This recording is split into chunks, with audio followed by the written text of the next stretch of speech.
Chapter 577. If it was any other time, Yang Chandong would have said something like this and no one would have any objections. However, when they heard that there was still a retreat, the officers could not accept it. If they continued to retreat like this, when would there be an end? Sixth young master, we can't retreat anymore. If we continue to retreat, we will have to return to Yunnan province. There are more Han people there. Once the war extends there, the losses will be even greater. Yes, we can't retreat anymore, sixth young master. It's not wrong for you to feel sorry for the Han people, but doing so will only allow the enemy to take a mile after taking an inch and hurt more people. We can't retreat, we have no way out. The officers all spoke at once. No matter what they said, there was only one conclusion, and that was that they could not retreat anymore. We really can't retreat anymore, sixth young master. Suddenly, a voice rang out from outside the command center. Following that, 2nd Regiment Commander Luo Po, Political Commissar Kong Jie, and 3rd Regiment Political Commissar Chen Bo strode into the command center. With such a huge commotion, how could the three of them not know? There was only one reason why they did not appear, and that was because they had the same thoughts as these officers.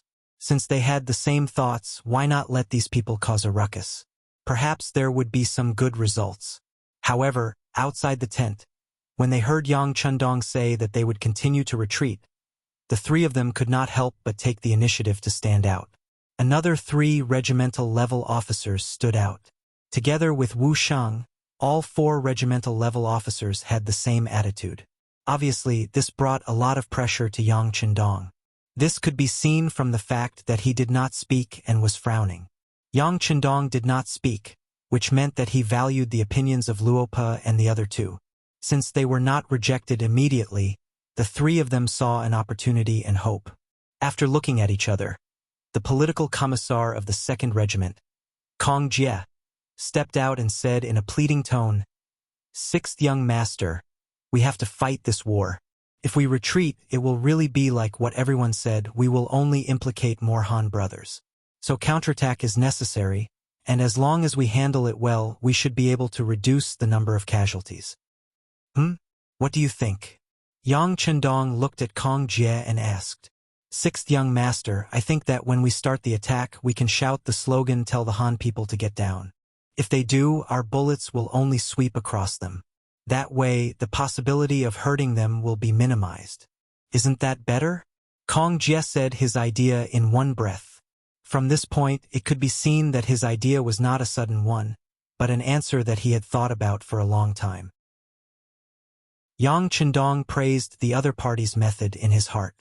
It seemed that this was the only way. However, on the surface, he still looked contemplative and doubtful. If that's the case, our cannons won't be able to exert their advantage. Can we defeat hundreds of thousands of enemies? That's not a problem. I promise that we officers will charge at the front line and set an example to all the soldiers. As long as we charge fiercely and fast enough, and don't give the enemy a chance to counterattack, even without the support of cannons, we can still win the battle. Wu Shang finally had a chance to speak again. He said excitedly and patted his chest as if he was giving a military order. With Wu Shang taking the lead, the other officers also followed suit. One by one, they patted their chests and made a promise. At this moment, the morale of the soldiers was high and strong. Yang Chandong also knew that it was time to make a decision. He had been waiting for this moment. Good. Meng suddenly stood up from his chair. "Since everyone is so confident, what you said is also very reasonable. Then I order everyone to go down and prepare. After 2 hours, we will launch a fierce attack. But you must remember what you said and do your best to ensure the safety of our fellow Han people." Yes. The 60 officers saluted together. At this moment, they were all extremely excited. This was a battle that they had taken the initiative to ask for. They would definitely give it their all and not let the 6th young master look down on them. However, they did not know that this was all arranged by Yang Chandong. During the day, no one noticed the sudden meeting between Tiger's Mane and Wang Yong. The process was simple. Tiger's Mane used his status to ask Wang Yong for help and mobilized more officers to persuade the 6th young master. As for whether this was Tiger's Mane's request or Yang Chandong's own idea, Only the master and servant knew. The petition finally ended with the satisfaction of all the officers. The next step was to prepare for the battle. There were two reasons for choosing to fight at night. Firstly, it was because the enemy would not be able to completely control the Han civilians under their control. Secondly, it was because the morale of the troops was at its peak. If they did not make use of this opportunity, it would inevitably be discouraged during the day. This would directly affect their fighting strength. As for how effective it would be to shout slogans to get the Han people to kneel down and cooperate with them, no one could predict. There should be some effect, but it was impossible to not kill a single Han person. The petitioning officers returned to their respective barracks. Then, they recounted the scene of their encounter with the sixth young master to everyone with exaggerated details, causing many people to be extremely excited. This was a battle opportunity that they had taken the initiative to ask for. Of course, they had to perform well. Otherwise, not only would they fail to live up to the trust that the sixth young master had placed in them, they would also be punished for it. Even if it was for their own future, they had to perform well this time. The fighting spirit of the officers was roused. Very quickly, the soldiers under them were all riled up. Originally, the retreat during the day had already made them extremely unhappy. Now that they could finally fight back, no one would say anything. They all patted their chests and promised that they would perform well. The mercenaries were already in an uproar. Their fighting spirit soared into the sky. The enemy camp was completely unaware. Late at night, Fan Yuhai and Sang Wang returned to their respective tents to rest after finishing their drinking. They wanted to have a good night's sleep and wait until dawn to see how the mercenaries retreated. Then they would look for an opportunity to attack. The weather at the end of January was still slightly cold. Many Lansong soldiers and former Jiaoji soldiers on night duty curled up and leaned against each other for warmth. They closed their eyes and took a nap. In the darkness, 400 meters away, the mercenaries had already charged back. In comparison, they were all burning with passion. At this moment, they were staring at the enemy under the torches. As soon as the order to attack was given, the entire army would charge out. In order to better complete this mission, the two main regiments of the Cold Front and 20 auxiliary battalions were all mobilized. A total of over 10,000 people wielded the 95 style or 81 rifles. They looked like ferocious tigers descending from the mountains. Behind them were 30,000 Vietnamese mercenaries, led by General Hong Jin. They were all waiting for the battle to begin. Pass down the order. Later on, everyone will perform well. Do not fall behind the mercenaries. Chop off the enemy's dog head. Hong Jin was also holding back his anger as he spoke. He could already feel the anger in the sixth young master's heart. When his master was angry, as a dog, he naturally had to take a bite out of the enemy. It was not only to show his ability, but also to show his loyalty. He would definitely not let go of such an opportunity. The hands on the watch moved up and down. When it was 1 a.m., Luo Pa, the regimental commander of the 2nd Regiment, and Wu Shang, the regimental commander of the 3rd Regiment, stood up almost at the same time and roared, "Charge!" Then, thousands of soldiers and horses started to move at a high speed. More than 40,000 people roared in unison. Their footsteps landed on the ground, causing the earth to tremble at this moment. The moon hanging high in the sky also drilled into the clouds at this moment. It seemed to be afraid, or perhaps it could not bear to see the massacre happen. What's going on? A sudden roar rang out, causing the enemy soldiers 400 meters away to wake up from their daze. However, before they could react, more and more enemies appeared in their line of sight. Following that, thousands of gunshots rang out. The first wave of 500 enemies did not even have the time to dodge. They were shot and killed one by one, turning into corpses. It was only a distance of 400 meters, and the Cold Front and auxiliary soldiers were sprinting forward. In just a minute, they had killed their way into the enemy's camp. Following the battle cries, another clear voice rang out. "All the Hans can be spared if you kneel on the ground. Those who stand will be killed without mercy." The voice rang out again and again, causing the entire camp to be able to hear it. When the 30,000 Han civilians heard this, they first panicked. Then, the first smart person took the lead and fell to the ground. Out of instinct, the others followed suit and fell to the ground. Although they didn't know what the result would be, they didn't know what else they could do at this moment. Bastards, how dare they? The Duke of Loyalty and Courage is truly despicable. Fan Yuhai's tent was filled with cries. When he heard the battle cries outside, he knew that something was wrong. His first reaction was that Yang Chendong did not care about the lives of the Hans. Otherwise, why would he have the guts to attack? He said that he wanted to save the Hans, but that was just a slogan to show his benevolence. Otherwise, why would he have the courage to start a war? Fan Yuhai kept talking about other people's faults. He didn't even think about it. Was his way of doing things open and above board? In a battle between two armies, he did not think about how to defeat the enemy head-on. Instead, he thought about using despicable methods. He was no longer worthy of being called a famous general. Chapter 578. Quick! Gather the cavalry and prepare to retreat.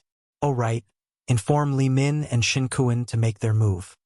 After venting his frustrations, Fan Yuhai quickly regained his composure and gave out orders. The attack of the mercenaries was too sudden, to the point that he did not have the time to prepare properly. Based on his intuition, the outcome of this battle was already decided. Since they were going to lose, then the most important thing was to preserve their strength. The other troops could be abandoned, but the 5,000 cavalrymen could not be left here. With the speed of their war horses, they could definitely retreat safely. Under Fan Yuhai's orders, the 5,000 cavalrymen quickly gathered and protected Fan Yuhai as they left the camp. They did not even turn back to Sangnu City, but turned and fled in another direction. It was obvious that he knew his place. He knew that a single city would not be able to stop the powerful mercenaries. At the moment when he led the cavalrymen to retreat, over 100 figures headed in the opposite direction. The leaders were Li Min and Shin Kuan. They had a more important mission to complete. Compared to Fan Yuhai's decisiveness, Sang Wang La's reaction was slower. When he was woken up from his sleep and was told that the mercenaries were coming, he did not escape immediately. Instead, he ordered his men to launch a counterattack. At the same time, he arranged for the captive Han people to be brought over. He wanted to kill the Han people in front of the mercenaries, to kill until the other party was terrified and had no choice but to retreat. It was a beautiful dream, but reality was a blow to people. Sang Wenla had forgotten how strong the enemy was, and how he had successfully infuriated the other party when he forced them to retreat earlier in the day. Once the order was given, how likely was it to be executed? The second and third Cold Vanguard was like a ferocious tiger, stabbing into the heart of the enemy like a pair of sharp blades. After facing a little resistance, they managed to rescue 4 groups of Han people, each group having about 1,000 Han people. These captive Han people were like livestock, their movements fixed by a few wooden stakes. Even when the Cold Vanguard arrived, they did not dare to break through the stakes. Just from this point, they were a bunch of zombies without any fighting spirit. Fortunately, not only were these people obedient to the enemy, they were also obedient to the mercenaries. When the slogans were heard, each and every one of them lay on the ground, trembling. It was as if they wouldn't get up even if they were beaten to death.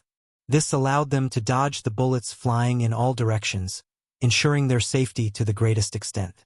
Some of the enemies were still threatening and even killing a few people, trying to force them to stand up. However, it was all in vain. Facing the Han people who were already scared out of their wits, their words did not have any effect. Even if they waved the butcher's knife, they would only kill a few hostages who did not dare to resist. When they realized that the Han people could no longer be used as hostages and the mercenaries were advancing faster and faster, the Lansong soldiers had no choice but to retreat. Without hostages, the mercenaries could unleash 100% of their strength and were not afraid of the enemy's counterattack. In the middle of the army, Sang Wenla took the initiative to enter the battlefield, leading his personal guards to command the 100,000 Lansong workers who were woken up from their sleep to use the catapults to launch a counterattack. General, our soldiers are currently fighting with the mercenaries. If the rocks fall, it will injure the enemy and also our own brothers. One of the captains saw that the enemy was about to attack indiscriminately and anxiously came up to console him. Scram! It is our soldiers' glory to be able to fight to the death with the mercenaries. Men, throw the rocks, throw them. Sang Wenla already knew that Fan Yuhai had escaped with the cavalry, and at this moment, he was incomparably furious. Does the world think that the mercenaries are invincible? Then I will use my strength to defeat them and tell the world that the Lansong soldiers are the strongest. The 100,000 workers came to the front of the catapults and pushed the rocks that were prepared during the day over. Then the rocks flew into the air. It looked like a huge commotion. However, in the dark night, without any professional training, the catapults had no accuracy at all. They just hit wherever they hit. The rocks flew in all directions and whistled past everyone's heads before smashing into the ground, creating a huge pit. It created a huge pressure on the soldiers on the battlefield. They are really vicious, even smashing their own people. Quick, charge with me. As long as we reach the front of the catapults, these things will be useless. Wuxiang saw a huge rock fly past his head and smash a dozen meters behind him. He couldn't help but grin and suck in a breath of cold air. Then, he quickly made a decision and ordered the army to speed up. The huge rocks gave the mercenaries a huge amount of pressure. At the same time, it also gave pressure to the Lansong soldiers and the 40,000 soldiers that Fan Yuhai had abandoned. When they saw the falling rocks, they originally wanted to rely on their numbers to fight it out with the mercenaries. But now they turned and ran. What kind of joke was this? These rocks did not have eyes at all. Before they could even see the mercenaries, they would be smashed to death by the rocks. How unlucky would that be? Sang Wenla, who had originally wanted to use the catapults to turn the situation around, did not know that his actions had caused the army at the front to crumble. The charging mercenaries did not meet with the crazy resistance that they had imagined, and they were getting closer and closer to the enemy. The 2nd Regiment and 3rd Regiment were like two sharp knives. The 20 battalions of auxiliary soldiers were like a huge net, pushing forward from behind.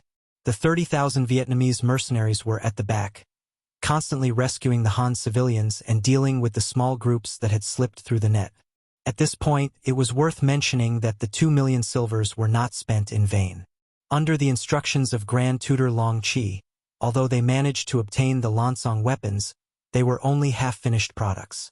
When they encountered the incoming Vietnamese mercenaries, they got into formation and engaged in battle. Only then did they discover that the blades and spears in their hands had been broken into two after just a few clashes. The weakness of their weapons dealt a heavy blow to the Lansong soldiers. How could they be a match for steel blades and spears with their bare hands? Thus, many of the Lansong soldiers died with hatred.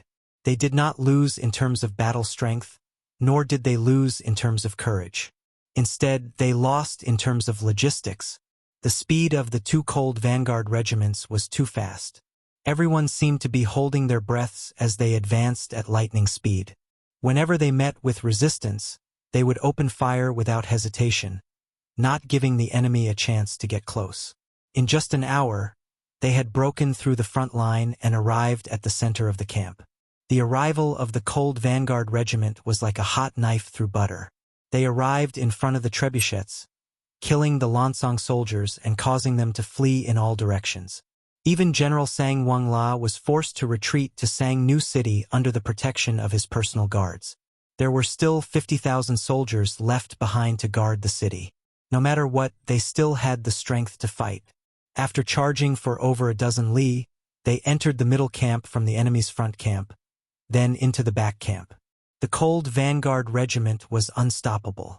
This time, the combat strength that they displayed made the enemy unable to help but change their opinion of them once again. Awesome! Seeing the enemy being forced back to Sang New City, other than his beloved comrades, there was a group of prisoners kneeling on the ground. The 3rd Regiment commander Wuxiang could not help but howl to the sky. However, he also fell to the ground with a plop. At the same time, he was also really tired. After chasing the enemy for over a dozen li, the sky had just turned bright. In other words, they had run so far in just 6 hours. Not to mention running for over a dozen li, they had to keep charging and facing all kinds of problems. Normally, it would be difficult for the cold vanguard regiment to do this. This time, it was because of the strong morale of the soldiers and the anger that they had suppressed previously that they were able to achieve this result. Commander Wu Shang did not know that all of this was within Yang Qindong's calculations. He knew better than anyone else whether the Han civilians would appear or not. Thus, he had no choice but to retreat during the day and suddenly charge back at night. The officers requesting to fight was also part of his plan. This way, not only could he offset the fact that the enemy had hostages, he could also stimulate the fighting spirit of the outstanding soldiers. It was truly killing 2 birds with 1 stone. No, it should be killing 3 birds with 1 stone. Because these officers were the ones who requested to fight first, he reluctantly agreed to send out troops. This way, even if there were more casualties among the Han hostages, no one would blame him. This was the unanimous opinion of all the officers, and he was just pushing the boat along. Perhaps some people would think that this was the mentality of a careerist. But since ancient times, how could there be no casualties? War was never a case of you advancing and I retreating, and I advancing and you retreating. There would always be all kinds of benefits and problems. For example, the 36 stratagems of the art of war, a battle of wills and courage, you plotting against me and I plotting against you. On the other hand, history was always written by the victors. No matter how well you did things, once you lost, it was inevitable that others would say that you were pedantic. On the other hand, as long as you did not use too heaven-defying methods to win, others would say that you were wise, smart, or even great. This was history. This was the so-called true history that future generations could see. And right now, Yang Qindong had won. He was undoubtedly great, but what others did not know was that this great person was currently experiencing a life and death crisis. Li Min, Shin Kuan. One was the adopted son of the former king of Jiaoxi. The other was a high-level assassin sent by Baiming. Originally, these 2 people had nothing to do with each other. Even their lifelines would not be tangled in the slightest. However, because of a common goal, they actually joined forces, and that goal was to kill Yang Qindong. Chapter 579. One was for revenge, and the other was for precaution. Under Fan Yuhai's persuasion, the 2 of them came together. Then, they each led their men who had been trained for many years. When the mercenaries launched an all-out attack in the middle of the night, they bypassed the main army and quietly headed to the rear where Yang Qindong might be hiding. In this battle, in order to achieve the goal of severely injuring the Lansong soldiers and the Jiaoxi remnants in one fell swoop, Yang Qindong sent out all his men. Not only did he send out the 2 main regiments, 20 auxiliary battalions, 30,000 Vietnamese mercenaries, even the Wolf Fong Special Forces and the Ghost Sniper team, who were hidden in the dark, were all sent out. It was just to increase the bargaining chip and obtain a greater victory. In this way, Yang Qindong's security force was only left with 60 members of the 1st and 2nd Guard squads. But even so, no one felt that there was any problem. Not to mention that they were originally at the rear of the army. The enemy had no time to deal with the attacks of the mercenaries, so why would anyone come find trouble with them? With the presence of the 1st and 2nd Guard squads, who could rush into the headquarters and hurt Yang Qindong? No one had such strength, so this time even Tiger Man, who had always been cautious, did not say that he would leave any troops behind to strengthen the young master's security force when he saw the army move out one by one. Now that the battle was the priority, one more person left behind would mean one less force on the battlefield. In the big picture, he would not do this. No one thought that there would be any danger, but the danger really did appear. That was when Yang Qindong stood in front of the sand table, constantly listening to the battle reports from the reconnaissance battalion in front. Just as he was practicing the battle between the 2 sides, gunshots suddenly rang out from outside. What's going on? Without needing Yang Qindong to ask, Beta Persei immediately walked out. As the 6th young master's inseparable shadow, his existence had always been detached from the rest. Among the 5 guards of the Yang family, he was also ranked the highest. This was also because his responsibility was to ensure the safety of the 6th young master. This task was originally sacred and noble. Second brother, someone is approaching us and has been discovered. Now we have sent people to chase after them. The captain of the first guard squad, Chio V, flashed out from the darkness and repeated what had just happened. Be careful. Beta Persei nodded. He just thought that some stragglers had accidentally entered here. However, his duty still made him say this very seriously. Don't worry, second brother. Chio V nodded his head. Although he was a little older than Beta Persei in terms of duty, especially in the heart of the sixth young master, he was obviously not as important as Beta Persei. It was not a loss to call him second brother. Beta Persei returned to the command center. When he saw Tiger's Mane's questioning gaze, he gently shook his head, indicating that it was not a big deal. After Tiger's Mane gave him a reassuring look, he followed behind Yang Chendong and inserted flags everywhere on the sand table. Bang, bang, bang. Several gunshots rang out again. This time, the sound seemed to be a little clearer. Beta Persei's figure flashed out again, but not long after, he walked back. There were still small groups of enemies appearing, but it was not a big deal. Tiger's Mane continued to assist the sixth young master in completing the military situation analysis on the sand table. But then the third wave of gunshots rang out. This time, without waiting for Beta Persei to rush out of the command center, Tiger's Mane was the first to walk out. If the first time was a coincidence, the second time was an accident, then what was the third time? If it was too much of a coincidence, then it was not a coincidence. Someone had done it on purpose. Soon, Tiger's Mane walked back to the command center, but at this moment, his face was not looking good. When he noticed that Yang Chendong was looking at him, he knew that he had to tell the truth. He lowered his head and said, Young master, some unknown enemies suddenly appeared outside. They are like ghosts. They come and go without a trace. 3 of our team members have been injured. Injured? Did you catch the culprit? Yang Chendong was surprised when he heard this. He was well aware of the strength of the guard squad. Putting aside the fact that their training requirements were already higher than the most elite of the cold front, just the sparring sessions with him had already shown how much they had improved. For someone to be able to injure them, and even injure 3 of them in one go, it was only natural that they would be shocked. Tiger's Mane, who was questioned by Yang Chendong, looked a little bitter. After a moment of hesitation, he replied, Our brothers are incompetent. We didn't catch the culprit. They were too fast, and the team members didn't dare to chase after them. They were afraid that they would be lured away. We didn't catch them. This time, Yang Chendong raised his eyebrows, but soon he laughed out loud.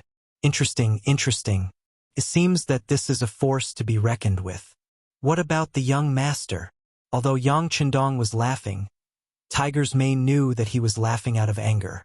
How could the master laugh happily when his team members were injured? What do we do? Of course, we hit them. We can't let them act tough in front of us. How about this, if they come again, let the team members chase after them. They can hide for a while in the dark, but I don't believe that they can hide forever. If you see any suspicious targets, shoot. Don't be afraid of wasting bullets, Yang Chendong said fiercely. His smile had long since disappeared. Yes, Tiger's Mane naturally wouldn't disobey Yang Chendong's suggestion. However, there was still a problem, so he asked, Young master, how many people should we send out at once? Let's send out the entire second guard team first. Yang Chendong replied after pondering for a moment. If he sent out too few people, he was afraid that they would fall into the enemy's ambush. The gains would not make up for the losses. The entire second squad had 30 people, and they were used to cooperating with each other. Even if they faced enemies 10 times more than them, there wouldn't be any problems. With the advantage of guns, they could still retreat if they couldn't win. As soon as he heard that the entire second squad would be sent out, Tiger's Mane hesitated for a moment and said, Young master, isn't it too much? Not much, not much. The first time we send out the second squad, if there are still people coming, it proves that the enemy's strength and numbers won't be too small. Then we'll send out the first squad as well. After saying this, Yang Chendong glanced at Tiger's Mane and Beta Persei. He wanted to send out the 2 of them as well. After all, the enemy's goal must be to target him, and if there wasn't a good enough opportunity, they wouldn't easily appear. Therefore, it was best not to leave anyone around him to ensure that he could lure out the killer. However, he also knew that even if he said so, the two of them would not agree. Other things could be discussed, but when it came to their own safety, they would not execute it even if they were beaten to death. Being able to withdraw the two guard squads was already the biggest concession they could make. Tiger's Mane didn't know that Yang Chendong wanted to send him out, because even if the first guard team was sent out, he would have already jumped to his feet. No, absolutely not. Looking at Tiger's Mane's desperate look, Yang Chendong was moved, but he pretended to be angry and said, "What? You're the young master, and I'm the young master. If I say it's okay, then it's okay." Beta Persei beat him up. Okay. Beta Persei naturally followed Yang Chendong's lead. As long as it was the young master's order, he would completely carry it out, never caring whether it was right or wrong. Therefore, at this moment he smiled and clenched his fists. There was a creaking sound as he stretched his muscles and bones. Tiger's Mane's strength was originally on par with Beta Persei. One was agile and the other was strong. However, Beta Persei's fists were really not to be trifled with. Once he got hit, it would definitely not feel good. Unless it was a battle of life and death, Tiger's Mane would usually be at a disadvantage in a contest like this. The enemy was right beside him, and no one knew what would happen next. If he was injured at this time, it might delay the important matters. A wise man knows when to retreat. For the sake of the overall situation, Tiger's Mane finally chose to give in. Okay, don't do it. I'll listen to your orders. Okay, Beta Persei, I'll spare him this time. Humph, luckily you know what's good for you. Otherwise, I would have sent you out too. Yang Chendong said. After he said this, he could see Tiger's Mane's unyielding expression. Obviously, sending out the first guard team was already his limit. Unless he was killed, he would never agree to transfer him out too. Although he had now agreed to Yang Chendong's request, Tiger's Mane still had hope in his heart. Perhaps sending out the second guard team would be enough, and the enemy would not come again. Such thoughts were destined to be disappointed. Just 10 minutes after the second guard team was sent out, gunshots were heard again. The enemies hiding in the dark had made their move again, and there were quite a few of them. As Yang Chendong said before, they saw the hope of luring the tiger away from the mountain. This time, they should have put in a lot of effort. Young master, please reconsider. Tiger's Mane, who was in the command center, did not immediately execute the order. Instead, he still held a glimmer of hope as he spoke to Yang Chendong. Go follow the order just now. Yang Chendong waved his hand casually. This time, the enemy's target was obviously him. Although it was said that as long as he could restrain his temper, it would be very difficult for the enemy to kill him. However, he did not like the feeling of being on guard against the enemy at all times. He preferred to take the initiative to attack and strangle all dangers in the cradle. Since the other party was determined to kill him, he would fulfill the other party's wish and send everyone out to lure them out. Sigh. With a sigh, Tiger's Mane knew that the result could not be changed. He could only reluctantly walk out of the command center. At this moment, Yang Chendong's voice came from behind him. Don't play tricks. Otherwise, even if you can fool the young master, you won't be able to fool the enemy. You understand?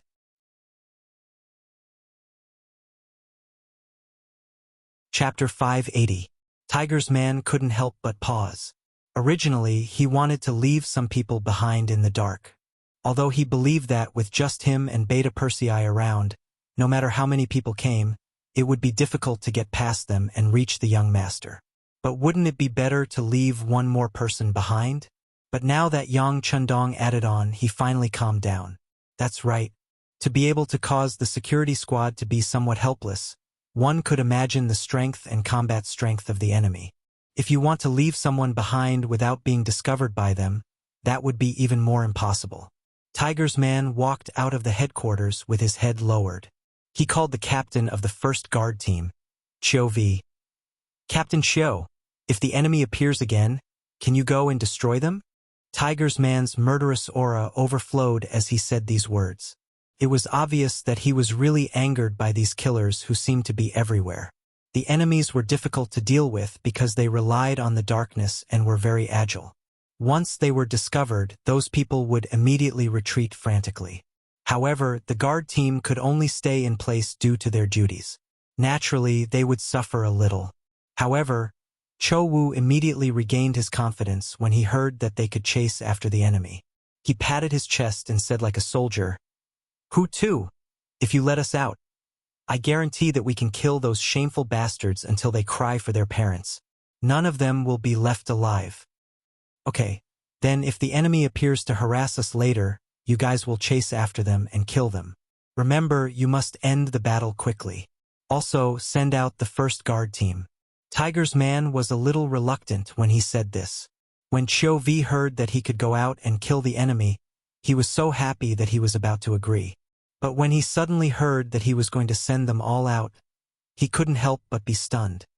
If we send them all out, who will be responsible for the safety of the sixth young master? That's exactly what the young master meant. He was worried that it would be dangerous if too few people went out, so he sent everyone out. Naturally, Beta Persei and I will be responsible for the safety here. If you're really worried, then go and come back quickly. This is a military order. Execute it. After saying this, Tiger's man turned around and walked towards the command center. He was worried that he would change his mind if he stayed any longer. Although he had never disobeyed Yang Qindong's orders, for some reason, he couldn't help but do it this time. Chiu Vi was left standing on the spot with a dumbfounded expression. With his intelligence, he quickly realized that this must be the sixth young master's plan to lure the snake out of its hole. When he recalled how the sixth young master had toyed with the security team, he couldn't help but say, "With the sixth young master's ability, there shouldn't be anyone who can hurt him. But for safety's sake, I should finish this quickly and come back to support him." As if he had made a decision, Chiu Vi began to assemble the first security team. After a while, gunshots rang out from outside again, and then they went further and further away. In the command center, when gunshots rang out again, Tiger's man walked out of the door alone. Then, he held a tri-edge bayonet in his hand and stood there like an ordinary guard. He knew very well that when masters fought, the ability of the gun in their hands was limited. Even at close range, the enemy would not give you any chance to shoot. Since that was the case, it was safer to just hold the bayonet. Beta Persei did not leave. He stood guard in the inner door of the command center and did not take anything. This was because his weapon was a pair of iron fists. In addition, he was tall and strong to begin with. At this time, he stood there like a door god. On the other hand, Yang Qindong did not seem to take what was happening outside seriously. He was still standing in front of the sand table, looking at the situation of both sides and imagining what the front line had become. 500 meters away from the command center, 10 black figures were slowly approaching. They were all dressed in black and walked in the dark. Their footsteps were extremely light, and their speed was very fast. Even the night vision goggles could not capture their figures. "You sent them all out? This loyal duke is really young and full of vigor. He is very arrogant," a black-clothed man said, and the corners of his mouth revealed a creepy smile. "That's right, he is indeed very arrogant. However, since he doesn't put us in his eyes, he can only suffer the consequences of his own actions. Brother Shin, this time our names will go down in history." Another black-clothed man chuckled coldly. If the king of Jiaoji, Li, was here, he would definitely recognize that the person who spoke was his adopted son, Li Min, who was known as the top master in Jiaoji. As for the brother Shin he was talking about, it was naturally the messenger sent by Baiming Shin Kuan. The situation at the front line was not satisfactory. The mercenaries suddenly turned around and attacked. They did not cherish the lives of the Han people during the day. This indeed caught Fan Yuhai off guard. However, this also gave the two of them an opportunity. They led their most elite subordinates through the edge of the battlefield and arrived at the rear. When they thought of the possibility of meeting the Ming dynasty's loyal duke and even killing him, the two of them could not help but feel their blood boil. However, they were disappointed to see that there were dozens of guards here. Moreover, each of them had extraordinary skills. The aura they exuded was even stronger than ordinary martial artists. No matter how confidently Min and Shinkuan were, they could not guarantee that they could break through these guards and arrive in front of Yang Qindong. However, if they were to leave just like that, they would be unwilling to do so. This was why they constantly harassed and even injured people with arrows in their sleeves. Originally, they wanted to annoy Yang Qindong. If he hid in his shell like a coward and did not come out, then they would continuously attack him. Even if they could not hurt him, they would make him angry. Perhaps the opportunity would come when he was angry. However, they did not expect that after just 3 rounds of harassment, these guards would actually rush out. This sudden turn of events made Li Li and Shinkuan very agitated. They tried to send a group of people to lure these guards further and further away, and then sent a second group of people to test the waters. Sure enough, these guards rushed out again. They counted a total of 60 people. In other words, the loyal duke should not have any forces around him. So it was time for them to make a move. This was definitely an opportunity, although it looked more like a trap. But no matter what, they had to take a gamble, because if they did not gamble now, they were afraid that it would be very difficult to find such an opportunity in the future. So they appeared. After leaving more than a dozen people in the periphery responsible for restraining the guards who might come back at any time, each of them took 4 of their most elite subordinates and appeared. All of you listen carefully. In a while, we will attack with all our might. We don't need to kill the enemy immediately. Just keep the 2 of them occupied. We don't have much time. Those brothers lured the guards away with the determination to die. At most, we have the time for an incense stick to burn. If we still don't succeed, we will retreat immediately and look for another opportunity. Li Min was the one who spoke. As he spoke, the corners of his mouth twitched. His heart ached for Yang Qindong. The people he brought with him this time were all experts who had followed him for many years. They could be considered as men of sacrifice. These people risked their lives to lure away the guards in order to create enough opportunities for them. When he thought of the possibility of killing Yang Qindong, and the possibility that his men would not be able to survive, he felt as if his heart had been cut by a knife. At this moment, he hated Yang Qindong even more. He believed that all the results were caused by this person. This was what it meant to condemn someone.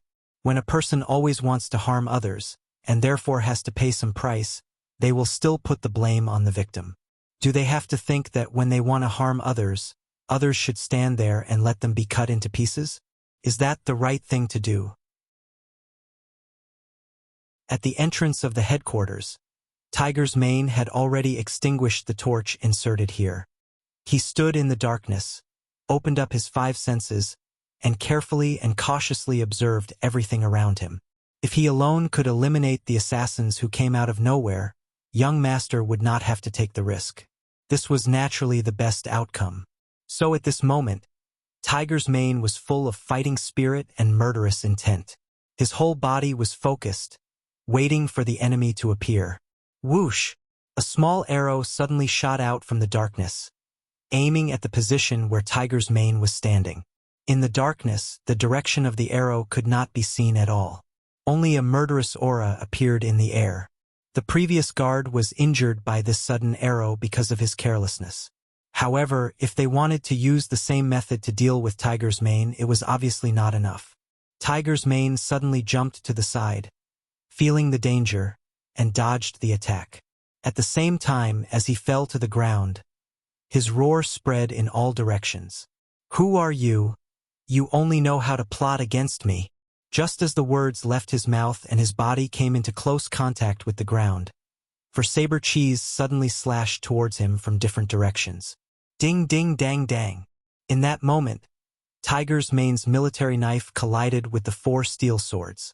The 4 assassins suddenly appeared, suddenly attacked, in order to injure Tiger's Mane in the shortest time possible. Since he was able to stand guard outside the command center, his skills must not be simple. Perhaps this was what the Duke of Loyalty relied on. Thinking about it, if he killed this pillar of support, the Duke of Loyalty and Courage's expression would be very good. Although the 4 assassins thought highly of Tiger's Mane's ability and attacked with all their strength, they still did not injure the opponent. Instead, Tiger's mane stood up like a carp and laughed. "So it's 4 reckless dogs, bark. Watch me take your lives." Tiger's mane would not shout for no reason. This was to remind young master in the headquarters that 4 enemies had appeared.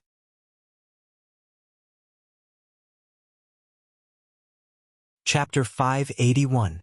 The military knife in his hand shone with a cold light.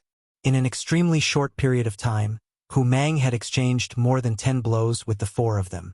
He had also slowly changed from his initial arrogance to defense. The strength of these 4 people was too strong, especially when they were using a joint attack technique.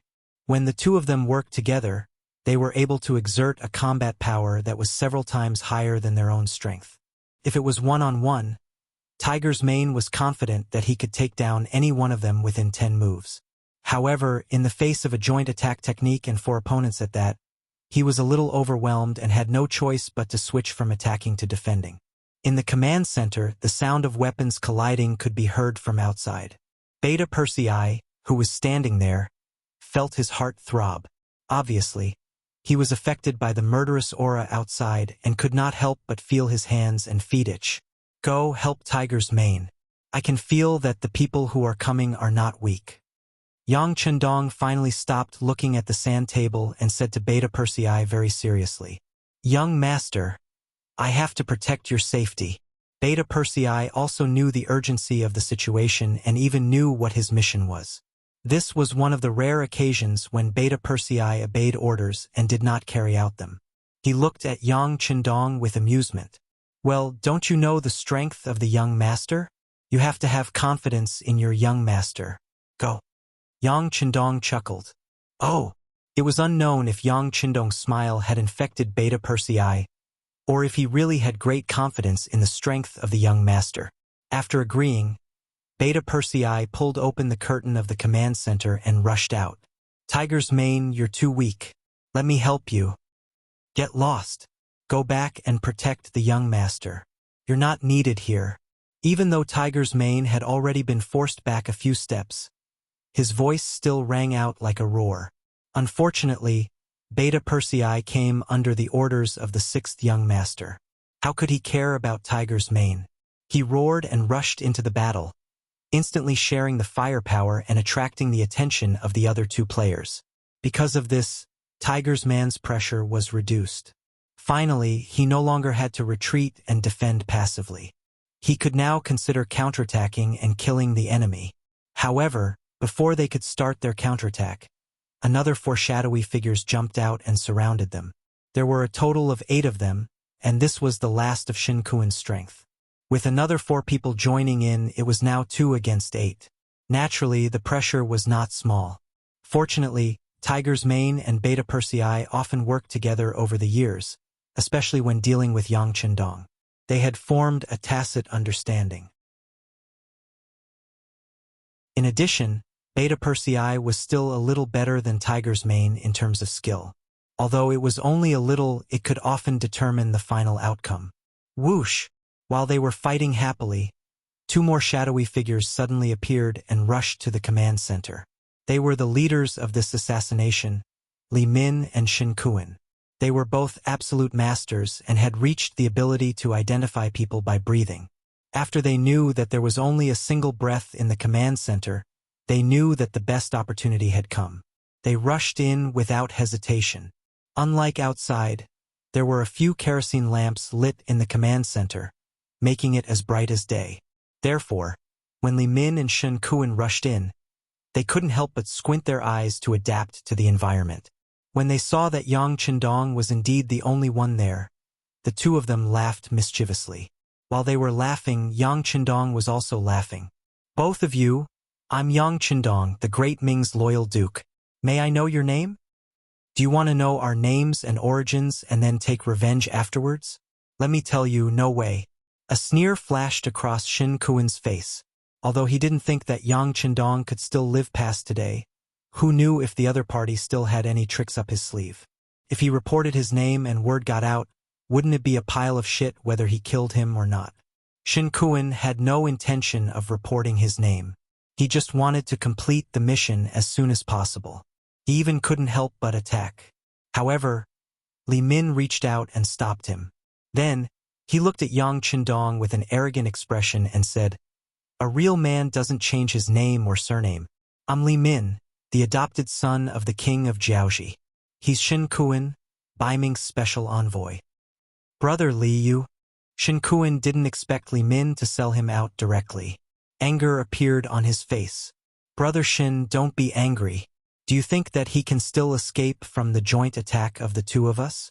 Even if he has some tricks up his sleeve, no one can save him at such a close distance. Don't worry."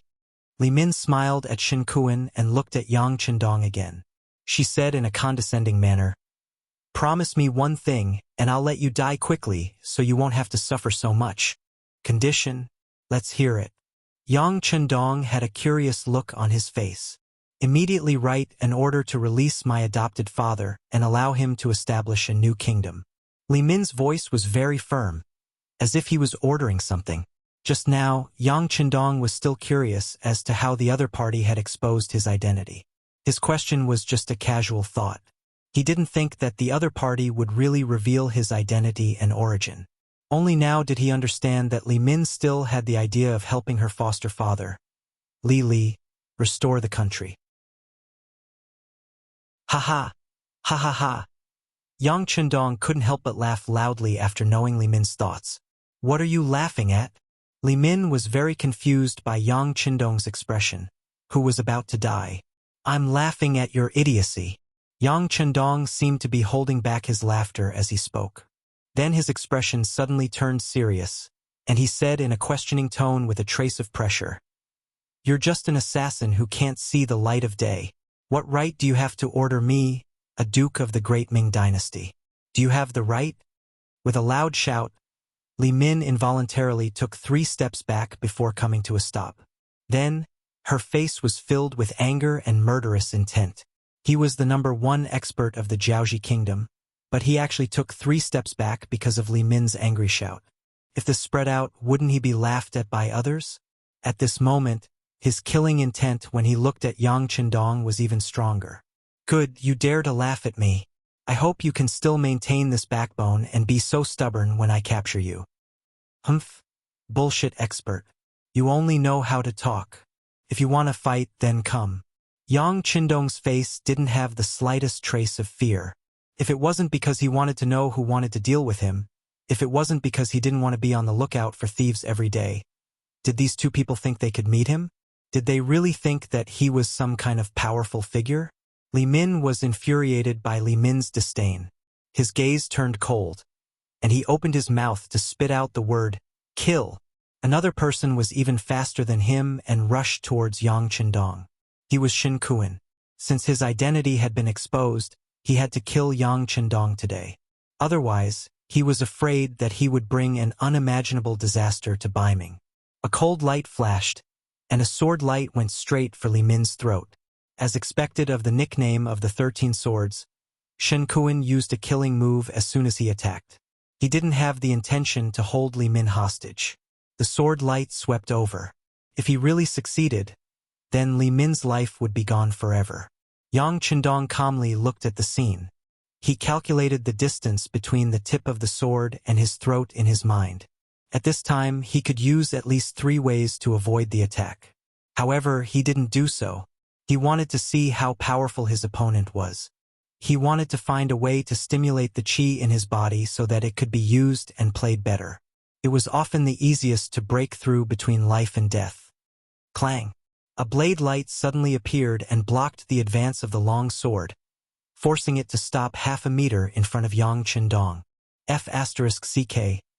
Yang Qindong was thinking of using the battle of life and death to sharpen and stimulate himself. He didn't expect that someone would come out of nowhere and disrupt his steps. He couldn't help but feel very depressed. The person who attacked was naturally Li Min. With a horizontal strike of her blade, she blocked the attack of the longsword. However, because of this, anger appeared on Shen Kuan's face. "Li Min, why did you stop me? Wait a minute. I haven't asked him to write the military order yet. He can't die." Li Min shook his head. Although he said that he wanted to negotiate, his face was very firm. You!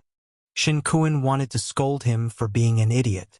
However, considering that he was no match for him, he could only snort coldly and stand aside. From the looks of it, it was clear that Li Min was going to take control of the situation. Just now when he attacked, Yang Chundong stood there like a fool and didn't move at all. This gave the two killers incomparable confidence. This Yang Chundong was really a scholar who couldn't even trust a chicken. Li Min naturally saw Yang Chundong's performance just now. Now she was very confident. She looked at Yang Chundong with a look of charity and said, I said, write the military order immediately. Otherwise, not only will you die, but you will also die very miserably. TSK, as if you won't kill me if I write it. Yang Chundong snorted and looked very clear. Duke of Loyalty, you have to know that there are several kinds of death. One kind is called living a life worse than death. I don't know if you want to have a taste of it. Li Min threatened again. At the same time, she admired Yang Chundong's performance in her heart. He was worthy of being called the god of war. At least this kind of determination was something that few people could match. I don't want to, Yang Chundong said without any surprise. This also made Li Min's eyes flash with pride. Just when she thought that she had scared the Duke of Loyalty, Yang Chundong suddenly said, Who do you think you are? Can you really hurt me? It's better to kneel down and surrender now. Maybe I can give you a quick death if I'm happy. Otherwise, I think you don't want to taste the feeling of living a life worse than death.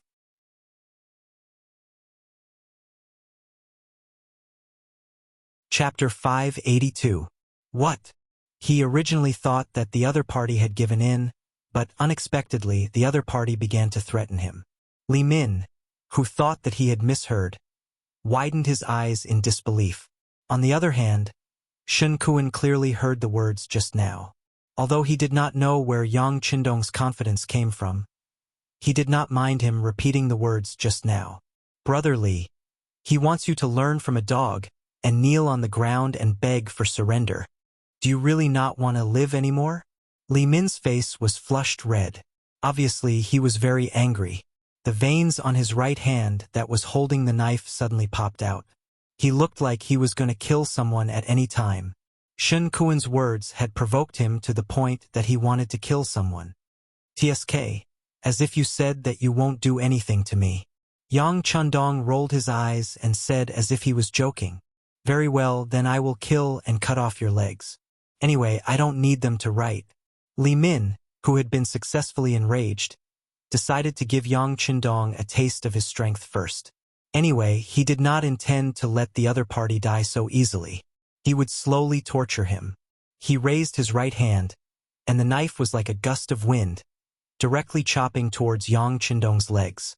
Li Min did not intend to hold back this time. This was originally a game of life and death. Whoever had a merciful heart did not deserve to play this game of death. Shin Kuan watched from the side. Yang Chundong, who had lost his legs, could no longer pose any threat to Baiming. After all, have you ever seen a powerful person who did not even have legs? How could such a person be qualified to compete for the world's hegemony?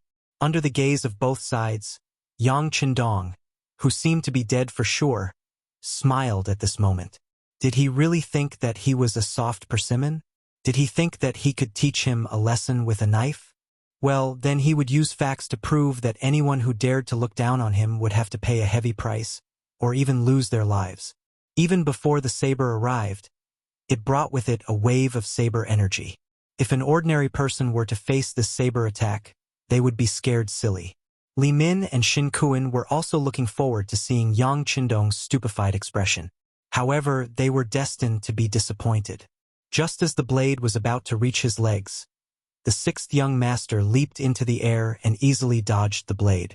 While he was still in mid-air, he executed a divine dragon tail whip. His feet, which were clad in military boots, smashed towards Li Min's shoulder like a huge rock. Feeling the power of this kick, Li Min's expression changed greatly. He had a feeling that if this kick landed, his shoulder blade would be completely shattered.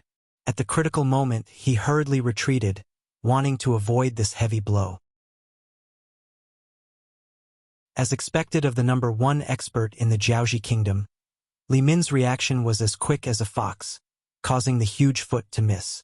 Just as he was about to stabilize his body, he was drenched in cold sweat.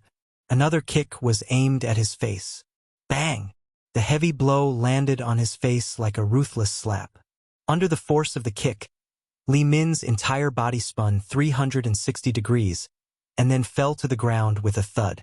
Chain kick! Shen Kuan, who originally wanted to watch the show, suddenly spoke up. Then, he put away his careless expression and became serious. Wrong. It's 3 consecutive kicks. Both of his feet had already landed on the ground, and he said with a face full of arrogance. Originally, his personality was not that serious. However, due to his position, he had to make some changes. Usually, other than when he was with his wives, he had to pretend to be deep and serious. Now that there were no outsiders around, he could finally be himself for a while. His arrogant and somewhat arrogant side was revealed. The 3 consecutive kicks were the strengthening board of the chain kick. It allowed one to kick 3 times consecutively in an extremely short period of time to achieve the goal of injuring others. This was learned from Wang Yong, who was extremely good at leg techniques. With the existence of the qi, not only was he better at using it than Wang Yong, but the power was also amplified. Pooh! Li Min spat out a mouthful of blood from his mouth, along with 2 teeth. He slowly stood up from the ground. A very obvious footprint was imprinted on Li Min's face, making him look very miserable. Very good. It turns out that we have all underestimated you. Not only did Li Min have such thoughts, Shen Kuan also had the same thoughts. How could someone who could casually kick 3 consecutive kicks be easy to bully? However, he was very curious. When did this person learn martial arts? Ever since Yang Qindong appeared in the capital of Beiming and did a series of big things, everything related to him had been thoroughly investigated by the Imperial Secret Service and the East Faction Guards. However, no matter how he looked at it, this person did not have the time to learn martial arts. It was precisely because the information provided was too comprehensive that they never thought that Yang Qindong knew martial arts.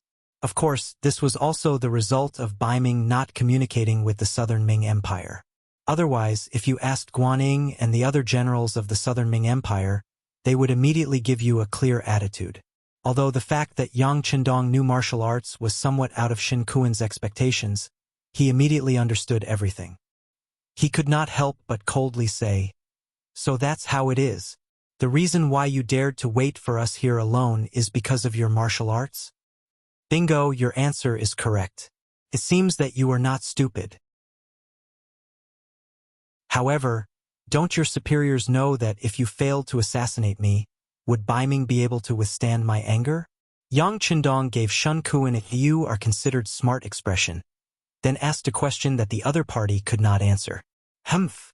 Since he could not answer, Shen Kuan naturally did not need to answer. He just snorted coldly and looked at Li Min originally. His identity was confidential. Even if they wanted to investigate, they would not be able to find any relationship between him and Beiming. However, it was all Li Min's fault. He was too arrogant and exposed his identity. If they could not kill Yang Qindong today, the next unlucky one would be the Southern Ming Empire. Don't look at me like that. Today he will definitely die here. Li Min naturally understood Shen Kuan's intention, but he did not care. He had always been the type to not give up until he achieved his goal. At the same time, he was also a person who would do anything to achieve his goal. Therefore, he had made sufficient preparations. If he did not succeed, he would die for a righteous cause. Li Min said decisively and was even more absolute. This also increased Shen Kuan's desire to silence him. He nodded. "Okay, in that case, the 2 of us will work together to kill him." Okay. This time, Li Min did not refuse arrogantly. Firstly, there was not much time left for them.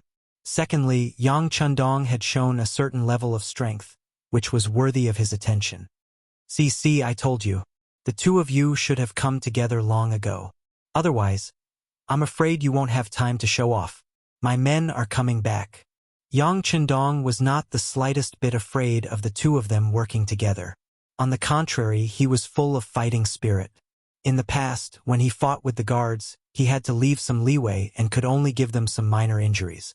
How could it be more satisfying than a life-and-death battle now? You will regret it. Seeing Yang Qindong so confident, Li Min's eyes flashed with anger. Then, his figure suddenly rushed forward and the big sword in his hand was swung halfway. On the other side, Shen Kuan also drew a flower with his long sword and passed it to Yang Qindong from the other side. What was different from before was that he also had a sword in his left hand. Now he was using two swords at the same time. Come on. Yang Qindong didn't show the slightest trace of fear even though he was fighting against two experts by himself. On the contrary, with a loud shout, a military knife appeared in his hand, and he faced the sword and saber head-on. Ding-dang-dang, ding-dang-dang. In a very short period of time, the three of them continuously exchanged more than a dozen moves. After that, they separated again and stood in a triangle. Although it was only a dozen moves, Li Min was a little out of breath. In a fight between masters, the slightest difference would often result in a head falling to the ground. Every move required countless calculations in the brain. Compared to Li Min, Shen Kuan's strength was slightly weaker. Hence, his breathing was even more violent. After he stopped, he actually took 3 deep breaths before his complexion once again returned to its ruddy state. Moreover, when he looked at Yang Qindong, his gaze was a little more cautious. Among the 3 of them, Yang Qindong performed the best. As long as he had the time, he would train with the warriors and constantly increase his own strength. This short exchange of blows did not make him feel anything. It was because he did not feel anything that he looked at Li Min and Shen Kuan with some displeasure. What? Didn't you eat when you came? You want to kill me with these moves? I think you should go back and drink milk from your mother first. Impudent. Hearing Yang Qindong humiliating him like this, Li Min roared and stepped forward again. The strength of the big sword in his hand increased a little, so that when he swung the sword, there was a heavy chi. Li Min was an orphan. He did not know what his mother looked like. Therefore, people who knew him would never mention anything about his parents in front of him. Yang Qindong said it, which naturally made him angry. At this moment, he released all his strength through his arm. Ding, ding, dang. After just one hit, Yang Qindong felt the military knife in his arm sink. He had to take 2 steps back to avoid the sharp edge and at the same time completely dispersing the force. Not bad, this is a little interesting. Knowing that Li Min was using all his strength, Yang Qindong said as he mobilized the chi in his body. Suddenly, his whole body's momentum rose. Once again, Yang Qindong took the initiative to attack. The military knife in his hand was used as a big sword to meet the big sword in Li Min's hand. Ding, ding, ding, ding. Using brute force against brute force, the 2 of them clashed dozens of times in a very short period of time. Finally, Li Min took 5 or 6 steps back and stopped the fight. Fortunately, the quality of the weapons on both sides was quite good. Otherwise, the steel saber would have been broken before the strength was exhausted from the collision.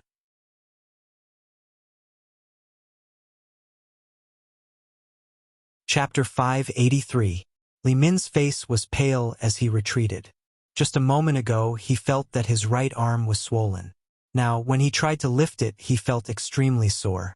For a long time, he had boasted that he was the strongest and had never met an opponent. But now, the facts had told him that there was always someone stronger than him, and the person who was stronger than him was Yang Qindong. I'll do it. Shen Kuan naturally saw that Li Min had suffered internal injuries. As an ally, he had to do his best. With a loud shout, the long sword in his hand flew towards Yang Qindong like a snake flicking its tongue. When he leaped up, the flying swords in his hands flew out. Then he drew his sword and threw it again. In the blink of an eye, 12 of the 13 swords flew out. The sword net was like a swarm of bees. Yang Qindong first stared at the 12 sword winds seriously. When the sword tips were about to land in front of him, he suddenly thrust the military knife in his hand forward and pointed it straight at the swords. You're courting death. Seeing that Yang Qindong actually pointed casually in the midst of the swords, a cold killing intent flashed across Shen Kuan's face. This was his famous unique skill, the 100 sword fingers. 12 swords formed a net of sword attacks. Even when he faced Li Min before, she could only retreat to avoid the attack. However, when it was Yang Chendong, he did not dodge at all. Wasn't that just courting death? At this moment, Shin Kuan seemed to see Yang Chendong being pierced full of holes by the sword net. At that time, he would return to Baiming with the identity of having successfully assassinated Yang Chendong. If he wasn't a hero, then what was he? From then on, his Shin family's reputation would be glorified because of him. At that time, it was not impossible for him to have a wife and a son. With a smile on his face, he seemed to have seen a beautiful future. However, his body suddenly stopped moving forward.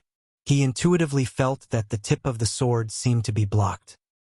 He looked at the sword, and what he saw made him turn pale with fright. His whole body trembled.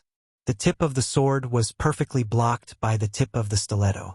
It was as if the two weapons were connected together, and no one could see any gap between them. Shin Kuan was really frightened. The other party had not only dodged the attacks of the 12 flying swords with a casual wave of his hand, but he was also able to locate the body of his last sword. He was even able to hit the tip of the sword and successfully block it. What kind of speed did this require? What kind of eyesight? What kind of power? Shin Kuan was still shocked. This was something that even Li Min couldn't do. Suddenly, he felt a sharp pain in his arm. He saw his opponent's stiletto circling around in the air, and his sword seemed to be attracted to it as it circled around as well. After a dozen or so rounds, a huge force came and separated the two weapons. At this moment, Shin Kuan's arm had been twisted like a fried dough twist. Not to mention that his clothes were torn, even the bones in his arm were exposed. The white bones piercing out of his flesh were very obvious. Ah! The miserable state of his arm made Shin Kuan involuntarily cry out. He was frightened and in pain. What a ruthless move! Li Min at the side had already adjusted his breathing. The pain in his arm was not as unbearable as before, but when he saw this scene, he couldn't help but feel his whole body go numb. They were humans, not gods. No one would be able to withstand this kind of pain. Not to mention, his right arm was completely crippled. For a swordsman, this was equivalent to having no future. Am I ruthless? Compared to you wanting to take my life, I am already very merciful. Yang Chendong looked at Li Min with a smile, but no matter how one looked at it, there was a murderous aura in that smile. Since Yang Chendong was able to break the 100-finger sword in one move, if he wanted to kill Shin Kuan, it wouldn't be easy, but it definitely wouldn't be too difficult. However, he only crippled one of Shin Kuan's arms. No matter how one looked at it, it was considered merciful. Humph, don't think that you are really powerful and invincible.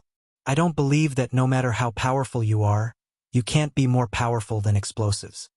He seemed to know that he was no match for Yang Chendong in terms of strength. At least, it wouldn't be easy for him to kill Shin Kuan. Moreover, the scene of the knife versus the military knife just now had already shown him the true strength of Yang Chendong. Since he couldn't win in terms of strength, he would use his ultimate move. This was also Li Min's trump card. As soon as Li Min's voice fell, he tore open the night-traveling clothes in front of him, revealing his chest that was covered in explosives. The explosives were prepared by Fan Yuhai, and Li Min had agreed to it. What he pursued was to succeed or die trying. If he couldn't kill Yang Chendong, then he would just perish together with him. The explosives on his body might not be as powerful as the ones in the warehouse or the military factory, but if they were ignited, it should be no problem to blow up the command center. Yang Chendong's body trembled. Then he shook his head and said slowly, "In order to kill me, you really put in a lot of effort. How is it? Do you know fear now?" After revealing his trump card, Li Min's face became ferocious, and at this moment, he also became crazy, as if he was already a winner. "Not bad, it looks very powerful, but in this way, aren't you going to die? Your adoptive father won't be able to restore his country. Is this also your goal? Okay, you don't have to persuade me.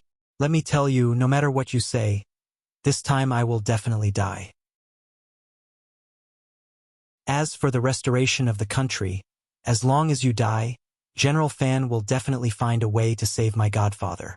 Then who can stop them?" At this time, Li Min was completely a lunatic.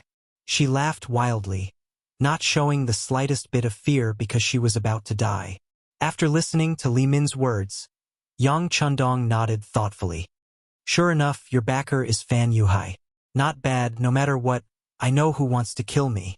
Since that's the case, then come, let's see if you can really blow me up.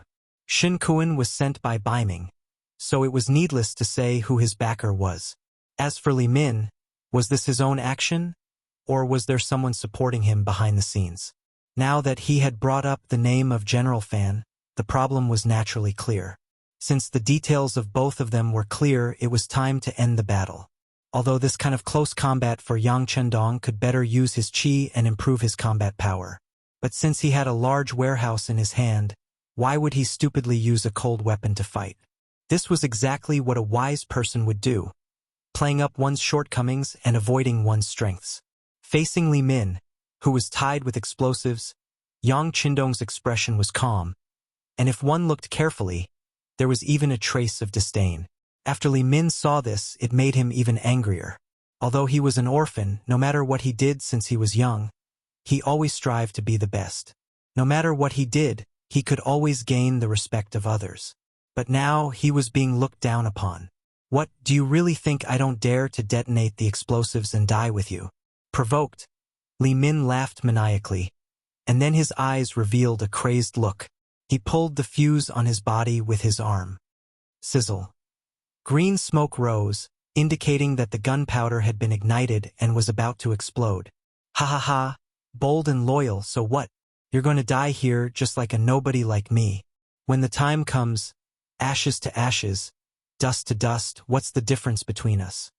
Li Min, who seemed to have entered a crazed state, laughed maniacally, as if he had gotten what he wanted. As long as he could kill Yang Chendong, Fan Yuhai would have a lot more opportunities, and there would be hope for his godfather to restore Jiaoji. In this way, his death was completely worth it. You're crazy. Shen Kuan, who was half kneeling on the ground, pointed at Li Min with his left hand, his mouth agape. He did not know if his cold sweat was caused by fear, or by the pain caused by Yang Chendong's heavy injury. In order to achieve your goal, you'll do anything. You do have the potential to be a hero. Unfortunately, you've chosen me as your opponent, so you're destined to get nothing, only death.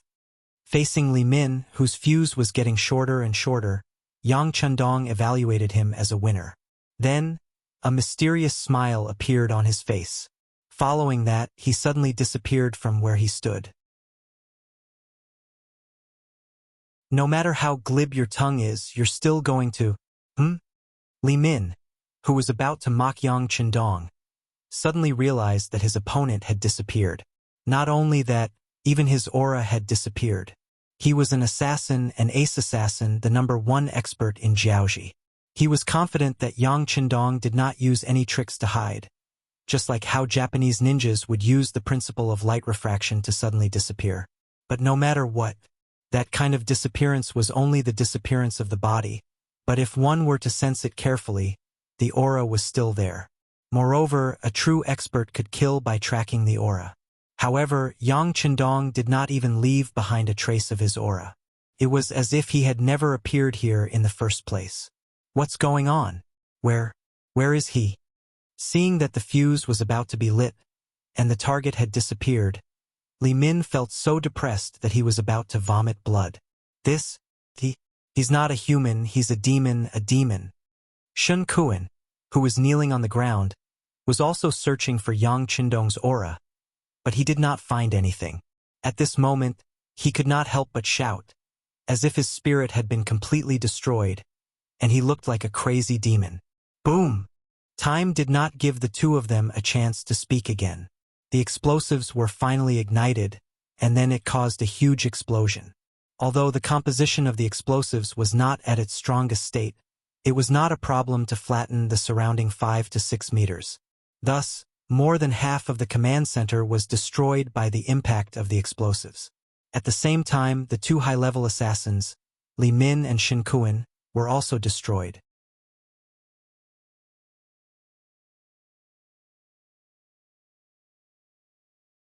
Chapter 584.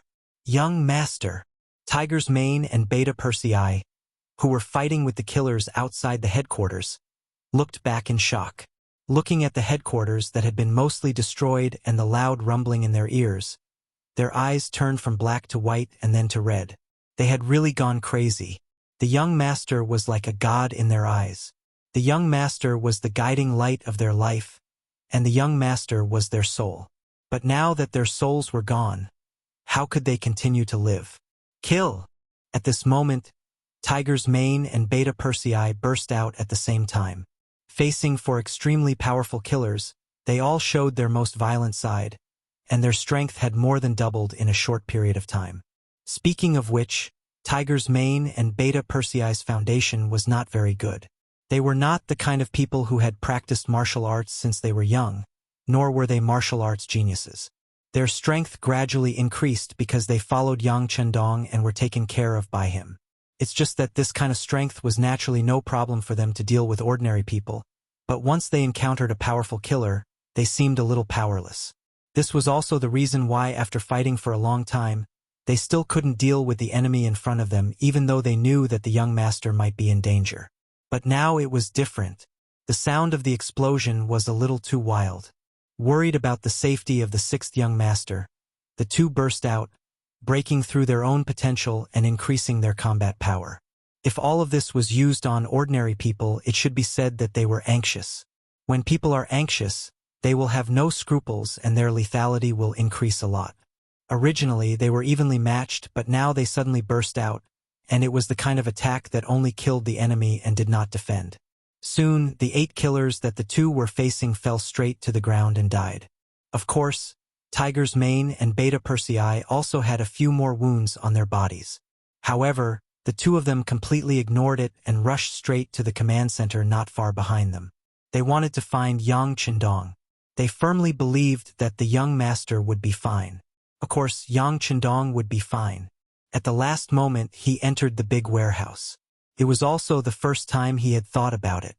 Not only did the warehouse contain hundreds of years of advanced weapons and knowledge, it was also a safe haven. No matter how chaotic the outside world was, this place was as peaceful as ever. After the aftermath of the explosion, Yang Chendong walked out of the big warehouse. He touched the light-colored pentagram on his arm and couldn't help but feel a myriad of emotions. What kind of fortuitous encounter did he get to own Datsong? With such a good thing in his hands, shouldn't he do something? Otherwise, wouldn't he be letting down this pentagram and Datsong's love for him? Young master, Tiger's Mane and Beta Persei's voices kept ringing. Yang Chendong suppressed the matter of Datsong in the bottom of his heart and walked out with a smile. What are you shouting for? Young master is fine. Look at you, it's better for men not to cry. It doesn't look good. That's right. At this moment, Hu Mang and Second Yang had snot and tears running down their faces. For a grown man to cry like this, it was indeed unsightly. When the two saw that Yang Chendong was fine, they couldn't help but rush over in surprise. They touched the sixth young master's body here and there, as if they were afraid that something was missing. Okay, I'm fine. I hid too far away just now. The explosion didn't hurt us, but the command center, and the sand table was blown away. What a pity. Peft. Tiger's Mane and Beta Persei almost spat out their saliva. At this time, he was still thinking about the loss of the sand table. Their young master was really careless. What a weirdo. Li Min and Shin Kuan were dead, and not even their bones were left. After dealing with these two experts, it didn't take long for the first and second guard teams to withdraw. They loyally completed Yang Chendong's arrangement and chased all the way out, killing all the black-clothed assassins they saw. But when they returned to the camp, they couldn't help but blame themselves. The command center was blown up. Fortunately, the sixth young master was fine. Otherwise, they would have to apologize with their lives. Even if Yang Chendong was fine, the two captains, Qiu Vi and Dao Xiao, still came to apologize. In this regard, Yang Chendong did criticize them. See, there will always be someone stronger than you. Your abilities are still lacking. If it weren't for the young master, my strength is not bad. Wouldn't it be dangerous this time? Just you wait.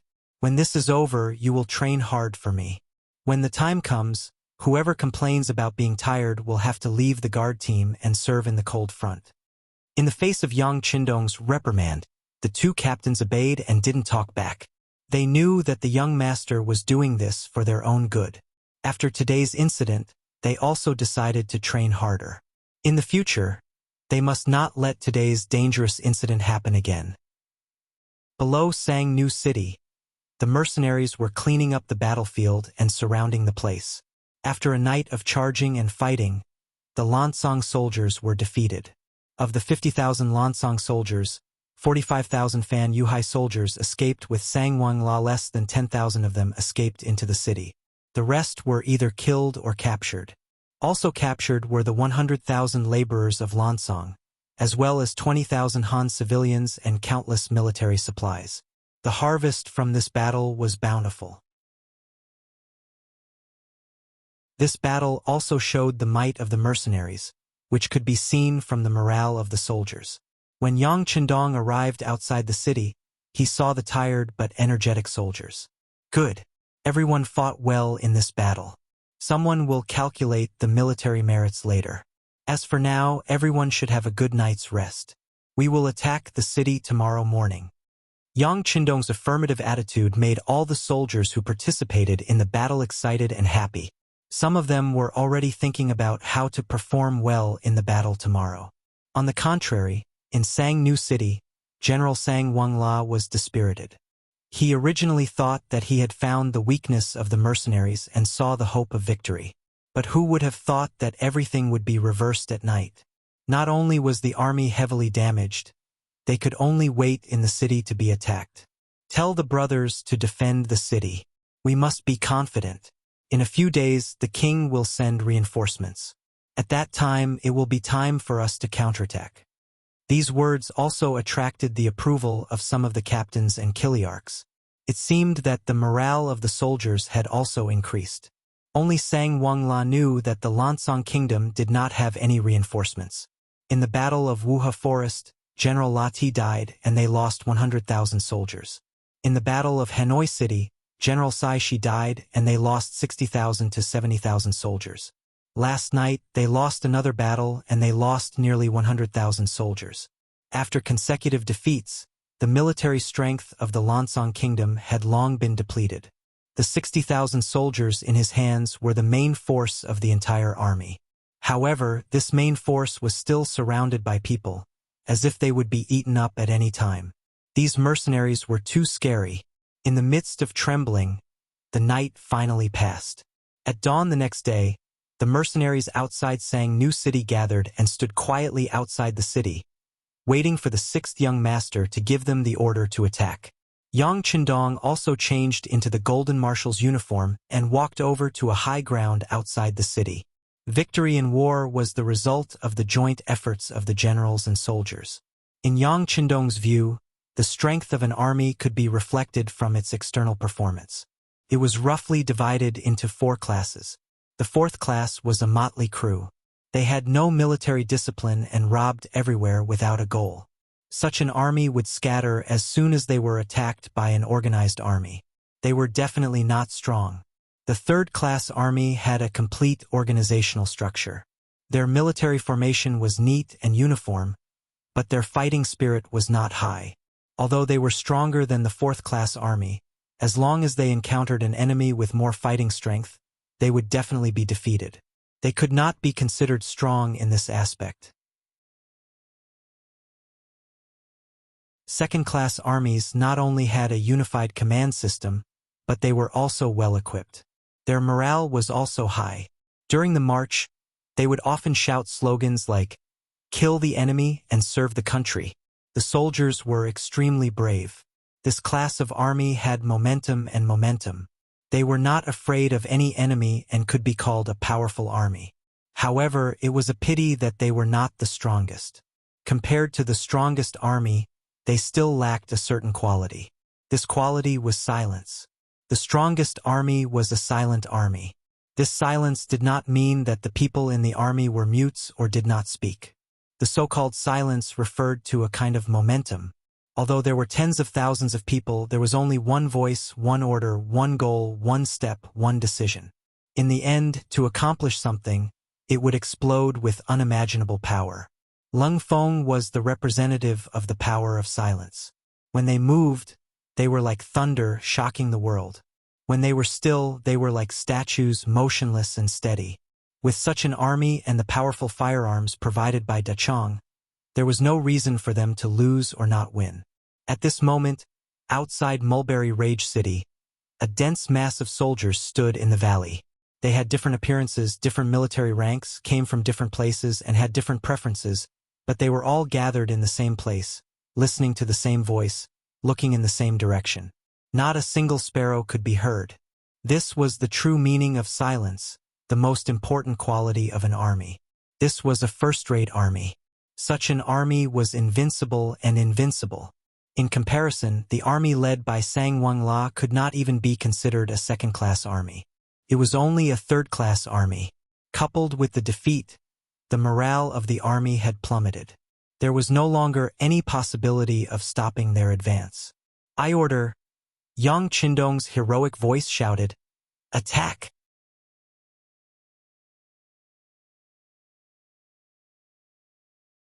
Chapter 585. Boom, boom, boom. As soon as he finished speaking, the 100mm mortars roared angrily. The shells flew out from the barrels and drew a beautiful arc in the sky as they blasted towards Sang New City. At the same time, 5 rocket launchers whizzed towards the East City Gate. The seemingly sturdy East City Gate was instantly destroyed, revealing the figures of the Lansong soldiers guarding behind the gate. Charge! The 2 regiments of the Cold Vanguard, the 20 battalions of the auxiliary troops, and the 30,000 Vietnamese mercenaries roared out in unison. Under the earth-shattering artillery barrage, countless brave soldiers charged forward, their momentum shaking the heavens, and no one could stop them. With a plop, he fell onto the city tower. Sang Wang-la's eyes were filled with despair. "It's over, it's all over." Even the general had lost his confidence in victory. The soldiers below were even more intimidated by this momentum. The only thing they could do was to run around like headless flies and throw the weapons in their hands to the ground and surrender. The Lansong Kingdom had already used up all their strength in the Battle of Hanoi City. They had used all the fireproof guns and iron shields that they hurriedly produced. Although they had caused quite a bit of damage to the mercenaries, they had still lost in the end.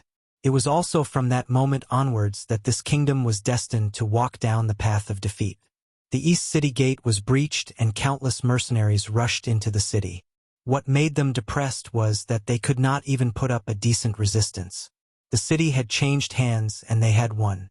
In the end, the enemy's general, Sang Wang-la, who was surrounded on the East City Tower, had no choice but to surrender with his subordinates. At this time, who would dare to resist the mercenaries? 6th Young Master, Sang New City has been conquered. Sang Wang-la has surrendered and been captured. In the afternoon, the 2 regimental commanders of Langfeng came to Yang Qindong to report the results of the battle. A city guarded by 60,000 soldiers only lasted for a few hours before it was breached and wiped out. It was not slow at all. Very good. The 2nd Regiment will stay behind to clean up the battlefield and tally the spoils. The 3rd Regiment will head towards Wanxiang City. Yang Qindong nodded his head in satisfaction. With the surrender and destruction of the Sangwala tribe, the entrance to the Lansong Kingdom was wide open. It was time to go straight to the center of the army. The bicycles were all transferred to the 3rd Regiment. Wuxiang led the regiment of Cold Front straight to Wanxiang City with a face full of excitement. They would definitely create another glorious era. At this moment, Wanxiang City had yet to receive news of their defeat at the front line. As the capital of the country, it was still bustling with life, giving people the feeling that it was in a flourishing age. Any smart person would be able to feel a shadow looming over them under this flourishing age. It was like a huge beast that could devour people, opening its terrifying mouth at any time. In fact, the person who caused this shadow to appear was the representative of the civil officials, Imperial Preceptor Long Qi. After receiving the 2 million taels of silver from Yunk, Long Qi was already prepared to become a big merchant and live a comfortable life for the rest of his life. Right now, there was only one thing on his mind, which was to destroy the Lansong Kingdom's regime. Only in this way could he become a rich man. If you wanted to do great things, you would always need help. After careful consideration, Long Qi's gaze landed on a person called He Guang. He Guang, the vice-captain of the Lansong Kingdom's royal guards, was a rather capable general. It was because of his impressive abilities that he was not tolerated by others. This attracted the suppression of the captain of the royal guards, Emoda, and this suppression lasted for 10 years. Emoda only relied on the fact that he had an elder sister who was the king's favorite concubine. Relying on this nepotism, he had always been arrogant. Sometimes he even dared to offend the imperial preceptor, Long Qi, and nothing happened to him. Perhaps it was because Emoda had enemies everywhere that his ability to not unite with the other officials was valued by King Piasai. After all, as a force to protect his safety, he could not be used by others. Emoda was incomparably arrogant. Working under such a person, he naturally did things carefully. But this was not enough. As the saying goes, if you want to condemn someone, you can always find a reason to do so. In order to prevent others from deliberately making things difficult for him, these subordinates also needed to find some backing. Coincidentally, the person He Guang found was Imperial Preceptor Long Qi. However, this did not mean that He Guang would rely on Long Qi. As the vice-captain, he still had a lot of autonomy. It was just that the relationship between the two sides was very good, and they could help each other on many things. In this kind of environment, it was normal for Long Qi to set his goal on persuading He Guang. After discussing with Yunk, Long Qi was prepared to give it a try. This was why he invited He Guang to his residence with the excuse of inviting him to a banquet. The scale of the banquet was very small. When the tall and valiant He Guang entered the banquet hall, he only saw Imperial Preceptor Long Qi and a stranger. There was not even a servant to serve them. "Ha ha ha, Captain, he is here. Please take a seat, we're just waiting for you." After seeing He Guang appear, Long Qi laughed loudly and stood up, inviting him to sit down. Skylark, on the other hand, remained seated without the slightest intention of getting up. This attracted He Guang's attention and made him ponder deeply. This person was so unfamiliar. What kind of identity did he have to be so arrogant? It seemed like he did not even give face to the imperial preceptor. Looking at Long Qi, he did not seem angry at all. This was a little strange. He Guang had been the vice-captain of the king's guards for so many years, and he was used to enduring. Therefore, when he looked at Yunk sitting there, he only nodded politely as a greeting. Then he sat down on the prepared chair. After the three of them sat down, Long Qi smiled at He Guang. "General He, the war at the front is going well. What are your thoughts on the battle at Sangnu City?" The hottest topic among the upper echelons of the Lansong Kingdom was the war at the front. Even the commoners on the streets could talk about it. As the vice-captain of the royal guards, how could He Guang not know? Therefore, after thinking for a while, he said, "There is General Sang Wangla at the front, and there is also the help of Jiaoji's famous General Fan Yuhai. With His Majesty's full support, victory is just around the corner." He Guang said these words very smoothly, as if he had said these words countless times. Hearing this, Long Qi just smiled. Suddenly, his face became very serious as he asked, "Is this really what the general is thinking?" He Guang did not know why Long Qi would ask such a question. Puzzled, he asked, "But what does the imperial preceptor mean?" "Nothing much. I just want to hear the general's thoughts. Speaking of which, there are no outsiders here. Why don't the general be more sincere and say what you want to say?" Long Qi said like a big bad wolf leading a little rabbit to his bowl. "No outsiders, my ass. Not to mention others, just the person sitting at the side. He did not even know his name. How could he not be considered an outsider?" Of course, these were all thoughts in He Guang's heart. He could not say it out loud. Therefore, he laughed and said, "But what does the imperial preceptor think about this?" Long Qi seemed to have known that He Guang would ask this question. He said with a serious face, "Our army will lose." "Oh, what?" He Guang originally thought that the other party would say some high-sounding words like he did, but he did not expect such an answer. This was completely out of his expectations, and it also made He Guang stunned on the spot. His mouth was wide open, and it seemed like it was more than enough to stuff an egg into it. What? General He, did you not hear me clearly? The Imperial Preceptor said that our army will lose. It won't be long before the news of our defeat reaches the capital. I'm afraid that at that time, the Lansong Kingdom will not be safe. Long Qi had a compassionate look on his face, as though he was an eminent monk who had attained the Tao. How is this possible? He Guang was really shocked. Although he was the vice-captain of the king's captain and knew the combat power of his own soldiers, they had the advantage in numbers. In addition, they had prepared for a long time. How could they lose so easily? Even if they lost 1 or 2 battles, it would not easily affect the safety of the capital. Also, Long Qi was the Imperial Preceptor. How could he say something like this that boosted the morale of others and destroyed his own prestige? He Guang could not understand this. Knowing that He Guang wouldn't believe him, Long Qi smiled again. Then he pointed to Yunk, who was sitting there and drinking tea, and said, "Come, General He, let me introduce you. This is Special Envoy Yun sent by the Great Ming Dynasty's Duke of Loyalty and Courage." Great Ming Duke of Loyalty and Courage? Mercenary? As if he thought that he did not hear clearly, He Guang looked at Yunk and asked with a face full of doubt. At the same time, his expression was constantly changing. Yes, this special envoy greets General He. Yun Ke finally opened his mouth to speak. He spoke the standard language of the Great Ming Dynasty. But it sounded like a thunderclap in He Guang's mind. What was going on? He actually saw the enemy's special envoy in the Imperial Preceptor's residence. This person did not go to the palace but appeared here. Could it be that he secretly came to contact the Imperial Preceptor? What did the Imperial Preceptor want to do? Betray the country?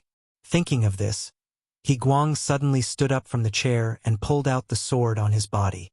Imperial Preceptor, this person appeared here without His Majesty's permission. He must be an enemy spy. Please allow me to take him down. Take him down? Take him to who? Whether it was Long Qi or Skylark, they didn't seem to care about He Guang's intense reaction. It was as if they didn't see the angry atmosphere and just sat there calmly. Of course it's to His Majesty. He Guang naturally replied. What happens after you hand it to His Majesty? Are you going to hand me over to His Majesty for punishment? As he spoke, Long Qi's face became gloomy. In the end, he was the Imperial Preceptor of a country. Once he was angry, he would be imposing without being angry. At this moment, He Guang was also intimidated by this imposing manner. Then, he suddenly remembered that this was the Imperial Preceptor's residence. Since Special Envoy Yun could sit there calmly and unhurriedly, it was clear that he had obtained the Imperial Preceptor's approval. Then why would he capture someone here? This time, He Guang came alone and did not bring a single subordinate. If the other party turned hostile, would he be able to walk out of the Imperial Preceptor's residence?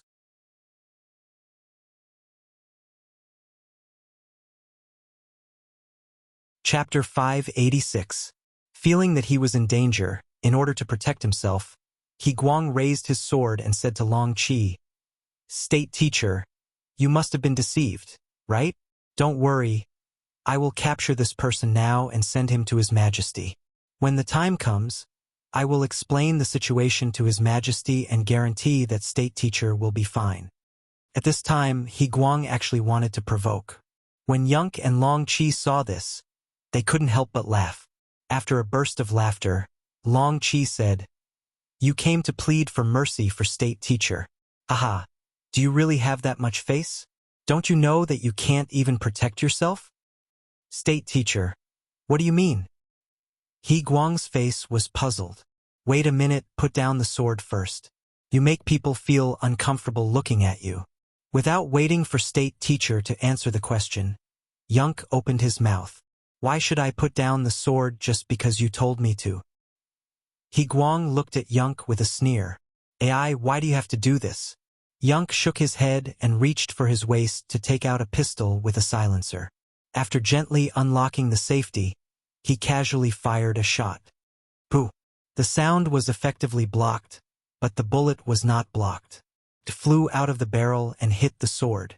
At such a close distance, the powerful force made Higuang, who was not prepared, have to let go of the sword. With a clanking sound, the sword fell to the ground, scaring Higuang and making him break out in a cold sweat. He had long heard that the mercenaries had powerful guns, but he never had the chance to see it. Now that he finally saw it, it was indeed powerful. But after a moment of distraction, Higuang wanted to lower his head to pick up the sword, but he saw the carpet under his feet suddenly shake. Another bullet hit his feet. General He, seeing that you are a hero, I want to have a good talk with you. If you refuse a toast only to be forced to drink a forfeit, then I do not mind that the next bullet will hit your body. You will undoubtedly die. Yunk's voice spread in the banquet hall. Higuang's body stood there as if his acupoints were pressed. He did not dare to move an inch. Sure enough, it was a powerful firearm that could fire a second bullet at any time. Did that mean that it could fire a third or fourth bullet? Just as Higuang was pondering over this problem, the voice of State Preceptor Long Qi sounded in his ears. All right, General, he is not an outsider. Come and sit down to talk. Higuang didn't know if the next bullet would hit him, so he might as well sit down and listen to what the other party had to say before making a decision.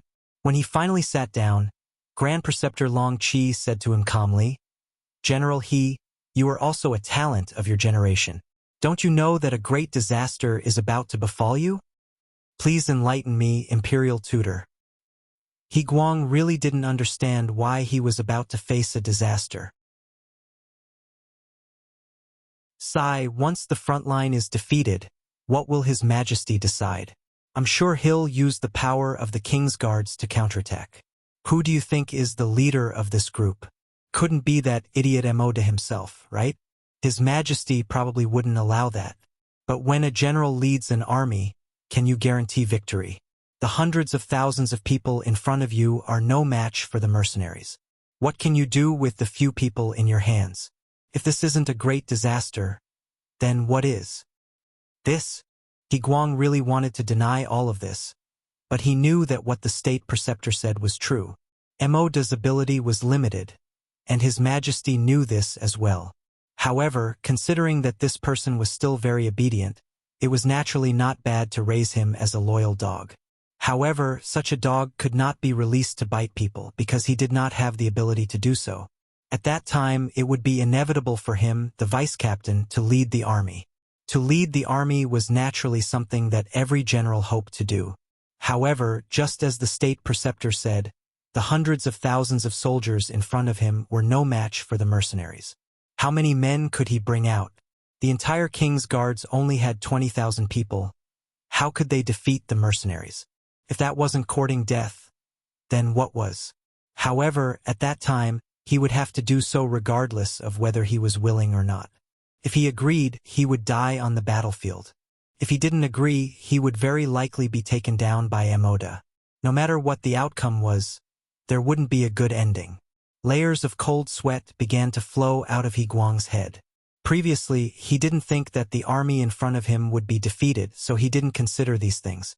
But now that it was pointed out, he realized that the situation was already so dangerous. Of course, the so-called danger would only appear when the army in front of him was completely defeated.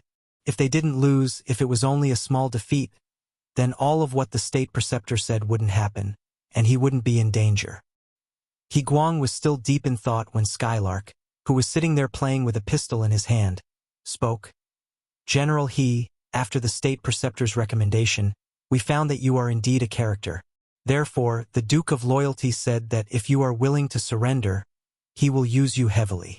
You know General Hong Jin of Yunnan Province, which is the original Jiaoji country, right? In the past, he was just a deputy general with a low status. However, he was chosen by the Duke of Loyalty and has become the current general of Yunnan Province, leading 30,000 soldiers. If General He is willing, the future General Lansong will be you, and you can also lead 30,000 soldiers. This way, you won't have to die, and you can also become a real general. Isn't that beautiful? He Guang knew about Hong Jin's matter. Although some people were afraid that he was a traitor, who knew how many people envied him in private. At least because of this person, the Hong family didn't suffer heavy losses. Not only that, but Hong Jin's status also rose. It was said that the Duke of Loyalty gave him an annual salary of 100,000 taels of silver. Who knew how many people envied him? It should be explained here that Yang Qindong implemented a high salary policy to raise honest people. Once someone was appointed, they would enjoy a high annual salary. It was to ensure that the person appointed could live a good life, or at least not have to worry about living. Moreover, once they reached a certain age and needed to retire, they would receive a large monthly salary, which was called a pension. This kind of treatment would only end when the person who was enjoying it died.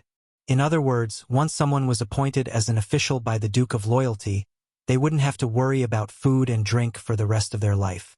Of course, if someone was still dissatisfied and wanted to be corrupt, then once it was found out, the punishment would be quite severe.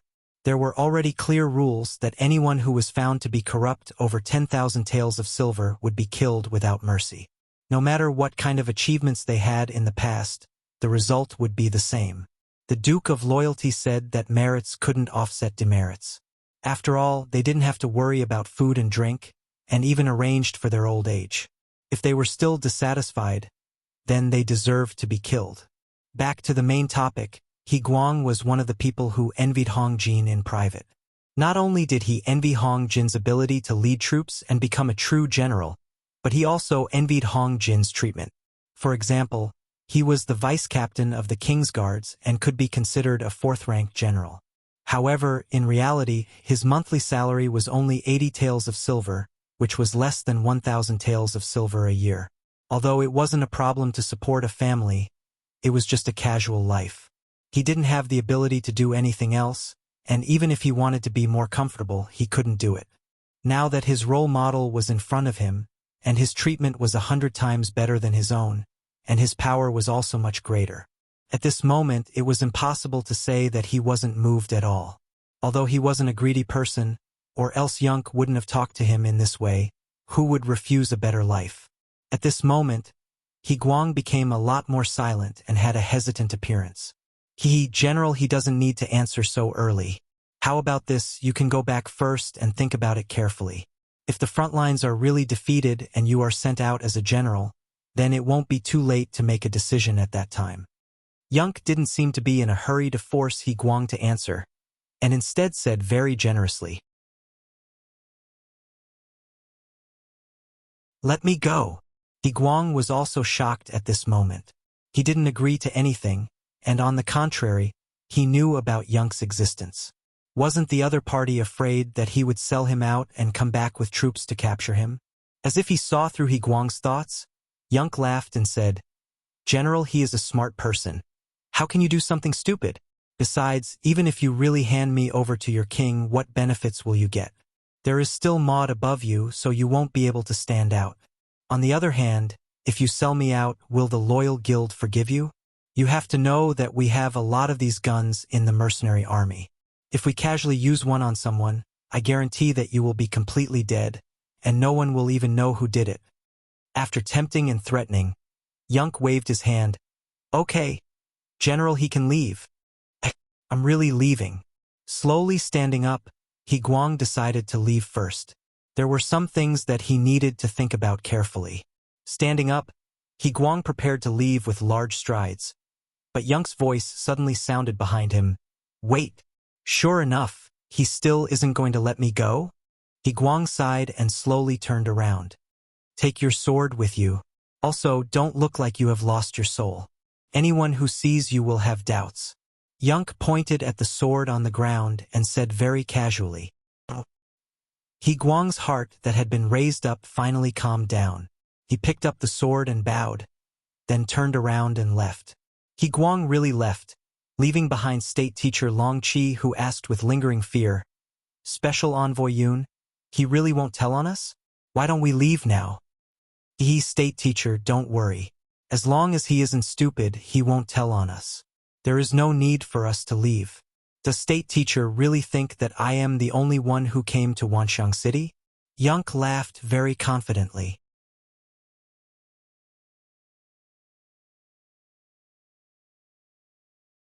Chapter 587. The more confident Yunk was, the more confident Long Qi became. He chuckled when he heard what Yunk said. That's right. He wasn't even afraid of Yunk. What was there to be afraid of? If something really happened, he could just say that he was being held hostage. With his status as the state preceptor, there was still a lot of room for negotiation. As Yunk expected, He Guang was a smart person. He didn't choose to report it immediately. Instead, he decided to look at the situation first. Especially when he saw the deep mark made by the bullet on the saber, he didn't have the thought of reporting it. Just as they said, there was no benefit in reporting it. On the contrary, he would be targeted by the mercenaries and be in danger at any time. This kind of life was not what he wanted. 3 days had passed since He Guang left the state preceptor's residence. 3 days later, the latest news finally came. The front army was defeated. General Sang Wangla had no choice but to retreat to Sang New City and ask the king for reinforcements. As soon as the news reached the capital, it was chaotic. The court was even more chaotic. All the officials looked scared, as if they were worried that Sang New City would not be able to be defended. If that was the case, wouldn't it mean that the capital would be in danger? Wouldn't it mean that the Lansong kingdom would follow in the footsteps of Jiaoji and be destroyed? It was impossible for others to say that a country would be destroyed. Even in the powerful Ming dynasty, they would only make you submit and would not occupy your territory. This was because in the eyes of the people of the Central Plains, these were all barren lands and did not have much value. However, the mercenaries were not. Their appetite was extremely good. They really did not care about meat and fish. They could really do things that could destroy a country. Under the lead of state preceptor Long Qi, all the civil officials asked the king to send troops to reinforce Sang New City.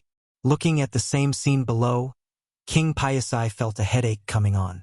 Send troops, send troops. He also wanted to send troops, but there had to be troops to send. But now, other than the 20,000 king's guards beside him, there were no extra troops. Even if he went to recruit troops now, it would still take time. Your Majesty, please send troops quickly. No matter what, you can't let the mercenaries pass Sang New City. Once that happens, the country will be in danger. Long Qi continued to plead on behalf of the officials. Yes, Your Majesty. Please send reinforcements quickly. The civil officials below all cooperated and asked in unison. At this point, even Piasai could not stop them. Moreover, he knew that if the frontline army was defeated, his 20,000 king's guards would not be of much use. Since that was the case, it was better to support the frontline first. Then, they would recruit soldiers from all over the country. Hopefully, they would make it in time. All right, this king will immediately send troops. Under the immense pressure, Piasai finally made a decision. Of the 20,000 king's guards, only 5,000 remained. The rest were handed over to the vice-captain, hoping that he would be able to help Sang Wang and turn the tables around. The army at the front had indeed been defeated, and he had indeed been appointed as the commander of the army. All of this was within the expectations of Special Envoy Yun. The moment He Guang received the military order, he ordered a few of his trusted subordinates to gather the troops, while he himself headed straight for the imperial tutor's residence. To the outside world, they were here to ask about the logistics, but in fact, they were here to see the special envoy. The three of them met again. Although it had only been 3 days, many things had changed. At this moment, He Guang was less arrogant and more respectful. Special Envoy Yun, this general is willing to surrender. Please tell me what to do next. Well said, well said. Yunk smiled and reached into his pocket. This time, he did not take out a flintlock, but a bunch of banknotes. There were banknotes with denominations of 100, 200, 500, 1,000, 2,000, 5,000, and 10,000. There were over 100 banknotes, which added up to 500,000. After taking out the banknotes, Yunk placed them in front of He Guang. General He, take these and bribe all the Kiliarchs, Centurions, Decharches, and Decharches. This army will be the foundation for you to establish yourself here in the future. This is all for me. It was the first time Guang saw so many banknotes, so he looked a little excited. Sorry, there is nothing for you here. These are all for your subordinates. As for you, this is the only one. Skylark chuckled and took out another piece of paper from his bosom. Written on it was 200,000 taels of silver. Handing the banknote to Guang, Yunk said, 100,000 is the reward for you joining the Duke of Loyalty. The other 100,000 is your annual salary for the next year. Now take it. People worked first before they were paid, but the Duke of Loyalty paid first before he worked. Speaking of which, the payment was the same, but the feeling it gave was completely different. Holding the gold and silver in his hand, Guang was really moved at this moment. With a plop, he knelt in front of Yunk. Special Envoy Yun, thank you for your trust. Don't worry, this general will not let you down. All right, this kneel will wait for the Duke of Loyalty to come. Skylark chuckled. With this kneel, this task could be considered completed. He believed that the sixth young master would definitely praise him. The Duke of Loyalty is coming here? Wasn't I the one who brought people to Sang New City? Guang was puzzled and confused. Yunk and Long Chi looked at each other and smiled. However, no matter how you looked at it, Long Chi's smile was a little forced. It was not his fault. Who would have thought that the army at the front line would be defeated so miserably? When he heard the latest news from Yunk, he was shocked. While laughing, Yunk said to Guang, who had already stood up, General you still don't know, right? Sang New City has already been breached. The Duke of Loyalty is leading the army to Wanxiang City. Not only that, there is already a group of mercenaries lying in ambush outside the city. They will work together with General He to solve the problem inside Wanxiang City. The time is set for tonight. At that time, General He will be in charge of opening the North Gate. There shouldn't be any problems, right? It was indeed the first time Guang heard this news. He was really shocked. He did not expect that the moment the news of Sang New City being besieged, the city had already been breached. What was even more unbelievable was that the mercenaries had already arrived at the city without him knowing. At this moment, his legs trembled and he almost knelt on the ground. Yunk did not take Guang's reaction to heart and continued. General, he only needs to control the palace and the residences of the ministers. The matter of taking down the treasury, armory, and granary will naturally be done by the mercenaries. Do you understand? Understood, this general understands. Guang, who originally had a trace of arrogance, became completely obedient at this moment. He originally thought that the other party would rely on him. Only now did he know that even if he did not make a move, Wanxiang City would still be breached. It was just a matter of time. State teacher, I also need your cooperation this time. Yunk turned his head and looked at Long Chi with a smile. Long Chi reached out to stroke his beard and nodded while laughing. Well said, well said. I will hold a banquet tonight and gather all the ministers in the city. That would be great. Yunk knew that Long Chi understood his meaning and smiled reservedly. With this plan completed, all that was left was to wait for night to arrive. Half an hour later, Guang left the imperial advisor's residence. He announced to the public that he had received the full support of the imperial advisor and that the rations were no longer a problem. He then gathered all the subordinates under him for a meeting to discuss matters. At the same time, many carriages walked out of the state teacher's residence. These servants went to the various ministers' residences in the city to send out invitations. It was said that all the civil officials were gathered to contribute to the army that was about to depart. At the same time, they had to pray for the blessings of the gods. For such an important matter related to the fate of the country, all the ministers who received the invitations did not dare to disobey. Regardless of whether or not they were on good terms with the state teacher, if they did not show up now, they would easily attract hatred. It was just for show. They all said that they would definitely attend the banquet on time. Even when the news reached the palace, King Piacy had a gratified expression and sighed when he heard the news. He was very gratified that his ministers could unite at such a crucial time. He seemed to have seen the scene of them defeating the mercenaries while united. Humph! He Guang knows how to curry favor and knows the importance of food. Guard Captain Maud, who also received the news, had a look of disdain. However, he did not think too deeply about it. Instead, he decided to attend the banquet at the state teacher's residence at night after a bout of jealousy. No matter what, he could not let He Guang monopolize the limelight. He had to think of a way to build a good relationship with the state teacher. If possible, he could even obstruct He Guang's supply of logistics. From this, it could be seen how terrifying internal strife was. Everything was proceeding in an orderly manner. No one expected that danger would descend upon them soon. The capital of the country, Wanxiang City, was about to be taken over. Moreover, after He Guang returned to the military camp, he gathered all the officers under him. Then, he got his personal guards to seal off the entire venue and began to spend money to buy people's hearts. Not all soldiers valued money, especially those who were part of the king's guard. There were still some who could adhere to their principles. Once he encountered people who did not want benefits and even cursed, He Guang would not be polite. With just a glance, his personal guards rushed up and killed those who did not know what was good for them on the spot. After killing more than 10 people, the smell of blood was extremely pungent. Only then was this wave of resistance suppressed. When everyone saw that resistance was a dead end and that surrendering would not only allow them to live, but also receive money, many people wavered and signed the oath.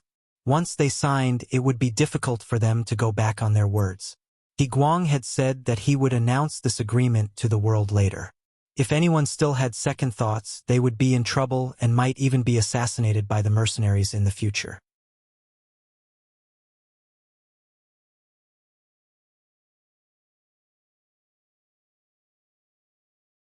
Chapter 588. Originally, some people were still half-heartedly thinking that once they were free, they would pass on the message. But now they hesitated. Was it worth it to risk their lives for a dynasty that was about to be destroyed? There was no fame, no benefits, no benefits. It was not worth it to risk their lives for a loyalty that they did not know if the king would believe. Not to mention offending the mercenaries, no place in the world would be safe. After settling the army, He Guang finally relaxed and started to plan every step of the night. The sky slowly darkened. Wanxiang City did not have a curfew, so at this time, lanterns were hung up everywhere, making it seem very lively and bustling. Especially at the imperial tutor's residence tonight, it was full of guests.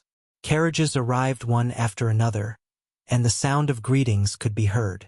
Imperial tutor Long Qi was personally welcoming the guests at the door, giving them enough face, making everyone's face even more radiant, looking at everyone who had a face that showed concern for the country and its people.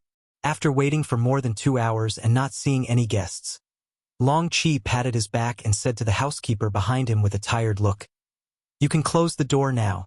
Without orders, no one is allowed to enter and no one is allowed to leave." "Master, don't worry. I know what to do." The butler nodded. This old man who had followed the imperial tutor for decades naturally knew what to do, and even knew what might happen next. The ministers were surrounded, and the army camp also started to move. The first step was to surround the 5,000 king's guards that had not been assigned to them. Fortunately, their guard captain Emoda had already gone to the imperial tutor's residence for the banquet. Without a leader, it was not very troublesome to deal with them. The second step was to surround the palace, and no one was allowed to enter or leave without orders. This was equivalent to cutting off the connection between the king and others. The third step was to open the city gates and let the mercenaries outside the city in. The first step of the plan was to surround the camp of the king's guards with 8,000 soldiers. Then, under the protection of a group of personal guards, He Guang walked into the camp with the emperor's fake decree in his hand, and said that these 5,000 soldiers would also be under his leadership. Many of these 5,000 people were Emoda's trusted aides. When they saw that their master did not appear, they felt that something was wrong. Some of them were bold enough to look at the Wang Yu in He Guang's hands to determine if it was true or false. "Humph, with your status, what right do you have to see Wang Yu?" I think you're clearly using this opportunity to rebel. Guards, take him down. He Guang would not reason with anyone. With the military power in hand, he only needed to rely on his own strength to push through. A group of personal guards swarmed forward. Anyone who refused to comply would be killed. Blood flowed like a river. After the heads of dozens of people were separated from their bodies, the others finally became obedient and knelt on the ground in submission. With the matter of the barracks settled, the next step was to seal off the palace. There were still 500 king's guards left here. Usually, all of them had their noses in the air, and it was very difficult for them to put other people in their eyes. At this moment, when they saw that someone had actually surrounded them, which one of them wasn't anxious to the point of stomping their feet. Some of the more irritable ones even brandished their swords and rushed out, looking as if they wanted to teach the other party a lesson. Whoosh, whoosh, whoosh. Waves of arrows flew over, and the ground was filled with corpses. This also intimidated these arrogant people. When they knew that the other party was serious, they retreated step by step until they reached the front of His Majesty's palace. Only then did they stop with nowhere to go. When the news reached his ears, Piasai was really shocked. He never thought that General He Guang, whom he had taken a fancy to, would actually have thoughts of rebellion. Usually, this person looked very reliable. As the king of a country, he also had his own pride. Before the matter was finalized, he still wanted to work hard. Thus, under the protection of a few guards, he wanted to go out and see He Guang. As soon as he walked out, waves of arrows rained down and stopped about 20 feet in front of them. They were not targets, but just deterred. However, this was enough. Piasai's legs went soft. If it weren't for the guards beside him supporting him, he was afraid that he would have fallen to the ground. He was also a king, but he was not like Lily, who had fought his way out of life and death situations. He had inherited the throne. When had he ever seen such a scene of shouting and killing? Quick! Retreat! Retreat! Send a signal for help. Piasai did not know what the situation outside was like, but the only thing he could do now was to ask for help. Soon, a dazzling and colorful firework rose into the sky from the palace. That was the king's signal for help. The firework rose into the air, illuminating the sky and making it much brighter. The Grand Preceptor's residence, which was not far from the palace, could naturally see it clearly. When some of the officials discovered this signal, they were all shocked. The captain of the king's guards, Maud, immediately stood up and wanted to rush out of the Grand Preceptor's residence. General Maud, what do you mean by this? The Grand Preceptor's banquet is not over yet. Why are you in such a hurry? Long Qi sat on the high seat, drinking the wine in his cup as he spoke slowly. Lord Grand Preceptor, you saw it. His Majesty sent a signal for help. There must be some thieves causing trouble. I want to go back and protect him. Maud hadn't thought that this matter would have anything to do with the Grand Preceptor. After all, this was an important minister. If anything happened to the king, it wouldn't be good for him. After cupping his fists and saying all this, Maud turned around and was about to leave with his 4 personal guards. However, a dozen or so guards from the Grand Preceptor's residence appeared in front of him. They all stood with their swords and blocked Maud's path. Grand Preceptor, what are you doing? He still hadn't reacted. Instead, he asked with a puzzled expression.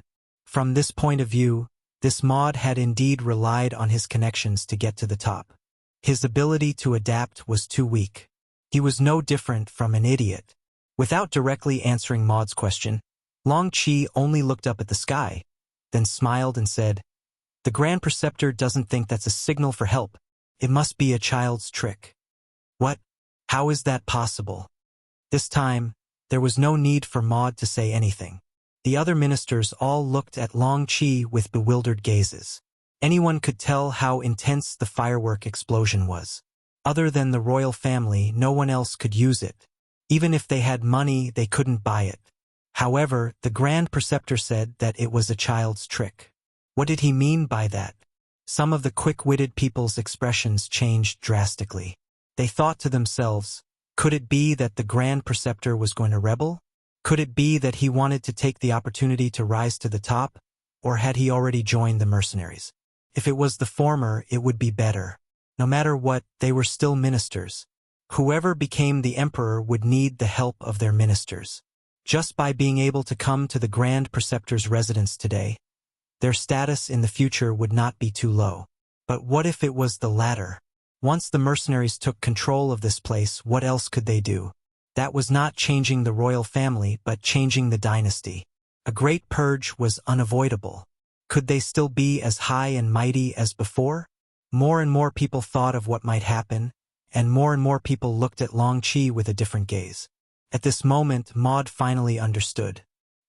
He suddenly pointed his finger at Long Qi and said, You actually want to rebel? Nonsense. Which eye of yours saw the Grand Preceptor rebelling? Long Qi snorted angrily. Although he controlled the entire scene, he didn't want to cause any more trouble before the mercenaries arrived. Of course, he wouldn't admit that he was rebelling. Seeing that Long Qi was still pretending at this time, Maud was also very angry. He pointed his finger and said, All right, if you're not rebelling, then do you dare to let this general out? Maud had already thought it through. No matter what the Grand Preceptor's actions were, he would definitely mobilize an army to annihilate the Grand Preceptor's residence this time. In any case, this person had already walked together with He Guang, so he was his enemy. He would rather kill the wrong person than let him go. How could this little thought be hidden from Long Qi's eyes? To be able to become the Grand Preceptor, his IQ was definitely extremely high. He chuckled. Right now, this is a banquet held by the Grand Preceptor. The purpose of this banquet is to solve the various difficulties of the general at the front. Right now, we haven't even talked about the proper matters, so no one is allowed to leave. After casually finding a reason, Long Qi returned to his seat. In any case, this place was already under his control. It was impossible for Maud and his 4 personal guards to kill their way out. Come, everyone drink. Don't let such a small matter affect everyone's elegance. As he spoke, Long Qi really raised his cup to everyone. At this moment, he had no choice but to lower his head under the eaves. After a moment of hesitation, the other ministers raised their cups one after another. In their opinion, no matter what the outcome was, falling out with the Grand Preceptor now would not result in a good outcome. Didn't you see that more and more soldiers were appearing in the surroundings? Each of them held a large blade in their hands and had a fierce look on their faces. It was as if they would fight and take someone's life at the slightest disagreement. In order to stabilize these officials, he didn't want them to cause trouble. Long Qi had specially borrowed 500 soldiers from He Guang. With these 500 people, it was enough to stabilize the situation here. Maud was still angry in his heart, especially when he saw that the soldiers who appeared were actually from the king's guard. Long Qi's heart was as clear as day. However, it was precisely because of the appearance of these people that he had no choice but to cower. This was because what he saw in the eyes of these soldiers was not the reverence of seeing their general. Instead, their faces were filled with killing intent. Relying on nepotism to get to the top, it was naturally easy for Emoda to use his connections to intimidate others. He could even act out his true colors. However, if one were to talk about fighting to the death, then he did not have the guts to do so.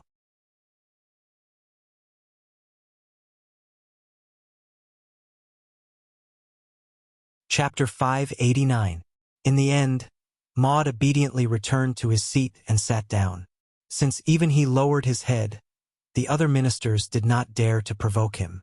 They all forced a smile and acted as if they did not see the changes in their surroundings. This was exactly what Long Qi wanted.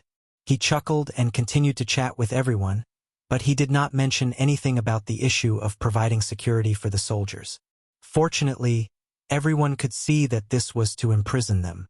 Since that was the case, as long as they behaved themselves, they should be able to keep their lives.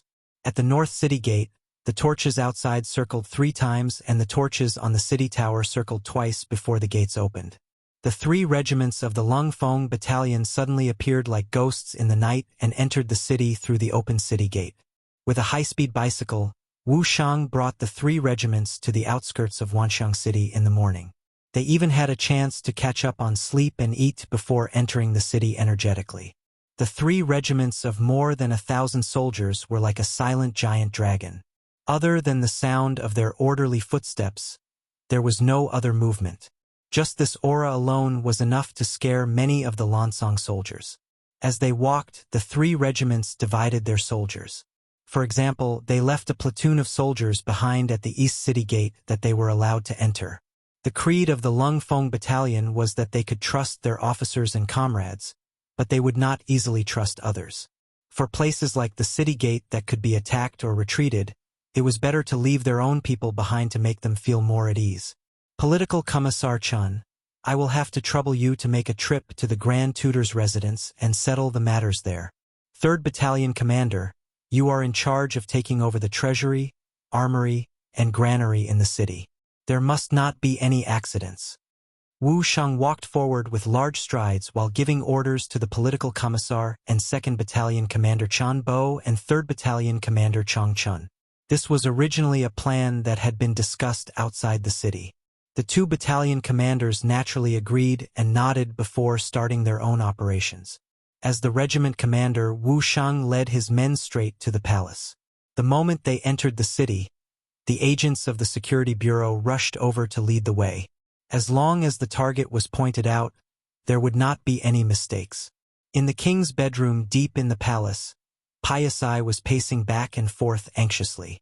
The distress signal had already been sent out, but until now no one had come to protect him. Could it be that the situation had changed? Could it be that he was already alone? Reporting to your majesty, there's another group of people outside. Just as Piasai was feeling anxious, a guard walked in and knelt on the ground. Haha! Reinforcements have finally arrived? Tell everyone to get ready. Once there's a chance, we'll attack from both inside and outside. He thought that his reinforcements had finally arrived. At this moment, he was full of confidence. The greater the hope, the greater the disappointment. This time, Panacea was destined to be disappointed. Although there were people coming, they were not his reinforcements. They were Zheng Chang's enemy, the commander of the 3rd Regiment of the Cold Front, Wu Shang. He Guang was guarding this place. After all, this place was of great importance. After knowing that the mercenaries had finally arrived, he tidied up his uniform and went to greet them. You are He Guang? Wu Shang walked up to a general in armor and asked in a condescending manner. Yes, I am He Guang. He did not know why, but when he saw Wu Shang, he felt a strong sense of oppression. There was even a murderous aura coming straight at him. This was a natural result of killing too many people on the battlefield. It was not something that He Guang, who had always stayed in the palace, could compare to. You've done well. Let me introduce myself. I'm the commander of the 3rd Regiment of the Cold Front, Wu Shang. You can call me Commander Wu. Alright, how's the situation? He continued to ask as he walked, but his eyes were observing the surroundings intentionally or unintentionally. Although the Security Bureau's intelligence said that He Guang was trustworthy, before the overall situation was settled, he should not let his guard down. When he heard that the other party was the commander of the Cold Front, He Guang immediately felt his aura weaken. In the past few days, he had learned about the mercenaries from various sources. He also knew that the Cold Front was the most powerful force among the mercenaries. Now that a commander had appeared, how could he not be nervous? Commander Wu, your majesty, no. Pasha is in the front yard of the palace. He still has a few hundred guards under him. Their skills and combat strength are not bad. He Guang gave a simple introduction of the situation. However, when Wu Shang heard this, he did not think much of it. Their combat strength is not bad. Then I would like to see their strength. Come, where is the commander of the 4th Company? I'll give you 2 incense sticks time to beat them into submission. If you can't complete the mission, you're not allowed to eat meat for a week. Yes. As soon as he shouted, a loud voice answered. Then, a team of 100 people separated from the main force and approached the palace. Oh right, the 4th Company is the lowest company of the 3rd Regiment of the Cold Front.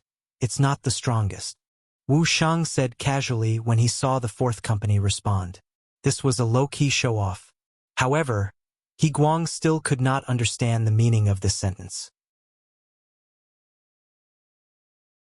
After all, the fourth company had not shown their prowess yet. In his eyes, whether they were the strongest or not was not clear. However, it was only when the real battle began that he understood. Especially in the dark night, when he saw the flying flames and deafening gunshots.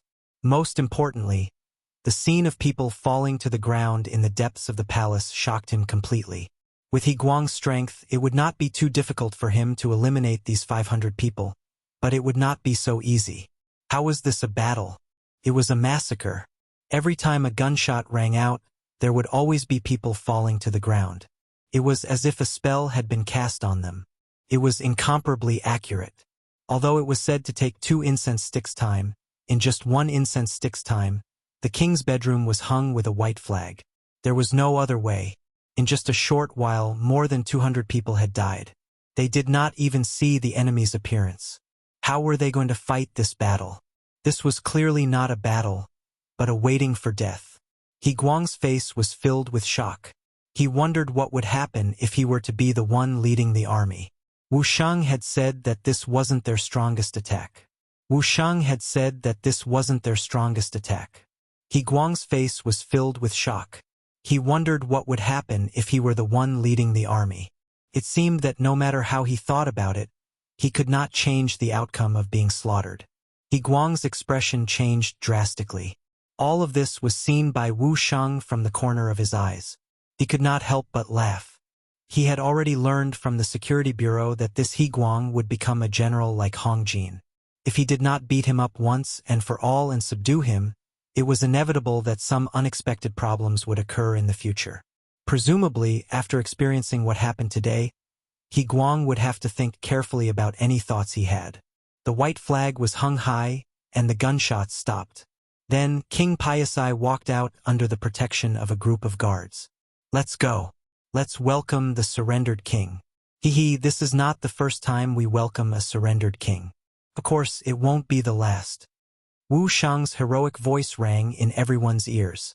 Naturally, the cold vanguard soldiers all puffed out their chests and looked proud. He Guang and the others' eyes were also shining. This was a real army, the strongest army. Now, they were on the same side. Just thinking about it made them excited. The Grand Preceptor's residence. The banquet was still going on, and it seemed to be very lively. There was no other way. They were already surrounded, and their lives were already in the hands of others. If they did not drink now, when would they? Of course, no one would be stupid enough to really get drunk. After all, to them, drinking at this time was also a kind of mission or even an act. Ba ba ba, ba ba ba. Suddenly, concentrated gunshots came from the streets outside the mansion. It was the sound of the 3rd Battalion attacking the treasury, the armory, and the granary. As soon as the gunshots rang out, the banquet hall naturally heard it. Some people could no longer sit still. There was no movement. He could still pretend to be an ostrich and pretend that he did not know anything. However, gunshots rang out. How could he pretend? Emoda suddenly stood up. Because his movements were too big, he actually knocked the pot of wine in front of him to the ground. However, he did not feel it at all. Instead, he looked at Long Qi and said, "Lord Imperial Preceptor, are children still playing now? Oh, maybe they're the ones setting off firecrackers." Hearing the gunshots, Long Qi knew that the mercenaries had entered the city. At this moment, Long Qi's heart calmed down. When he looked at Emoda, he was naturally even more fearless. You're bullshitting." Long Qi's ability to lie with his eyes wide open infuriated Emoda. He could no longer hold it in and started cursing loudly. "Bastard, Emoda, clean your mouth. Otherwise, I don't mind sealing your mouth." What kind of status did Long Qi have? At this moment, victory was in his grasp. How could he be afraid of the other party's threats and intimidation? "You dare." Knowing that there was no way out, Emoda also showed his ferocity. He did not flare up just now because he also held onto a sliver of hope. That was, without him appearing, the king would be able to solve the problem. But now, even gunshots could be heard outside. It was obvious that his hope had turned into a dream. At this moment, he had to rely on himself. Emoda, who had no way out, decided to show his might and rush out. However, he definitely couldn't beat the guards outside, so he set his target on Long Qi. If he could capture this person alive, perhaps he would have a chance to escape. Protect the Imperial Preceptor. The 6 guards nearby saw that something was wrong with Emoda's mood. After shouting, they drew their swords and rushed forward. At this moment, Emoda also rushed over with 4 guards. In an instant, they started fighting, and the banquet became incomparably chaotic. You're tuning in to the Journey of the Soul YouTube channel. Don't forget to subscribe and join us on this journey to catch the most captivating stories.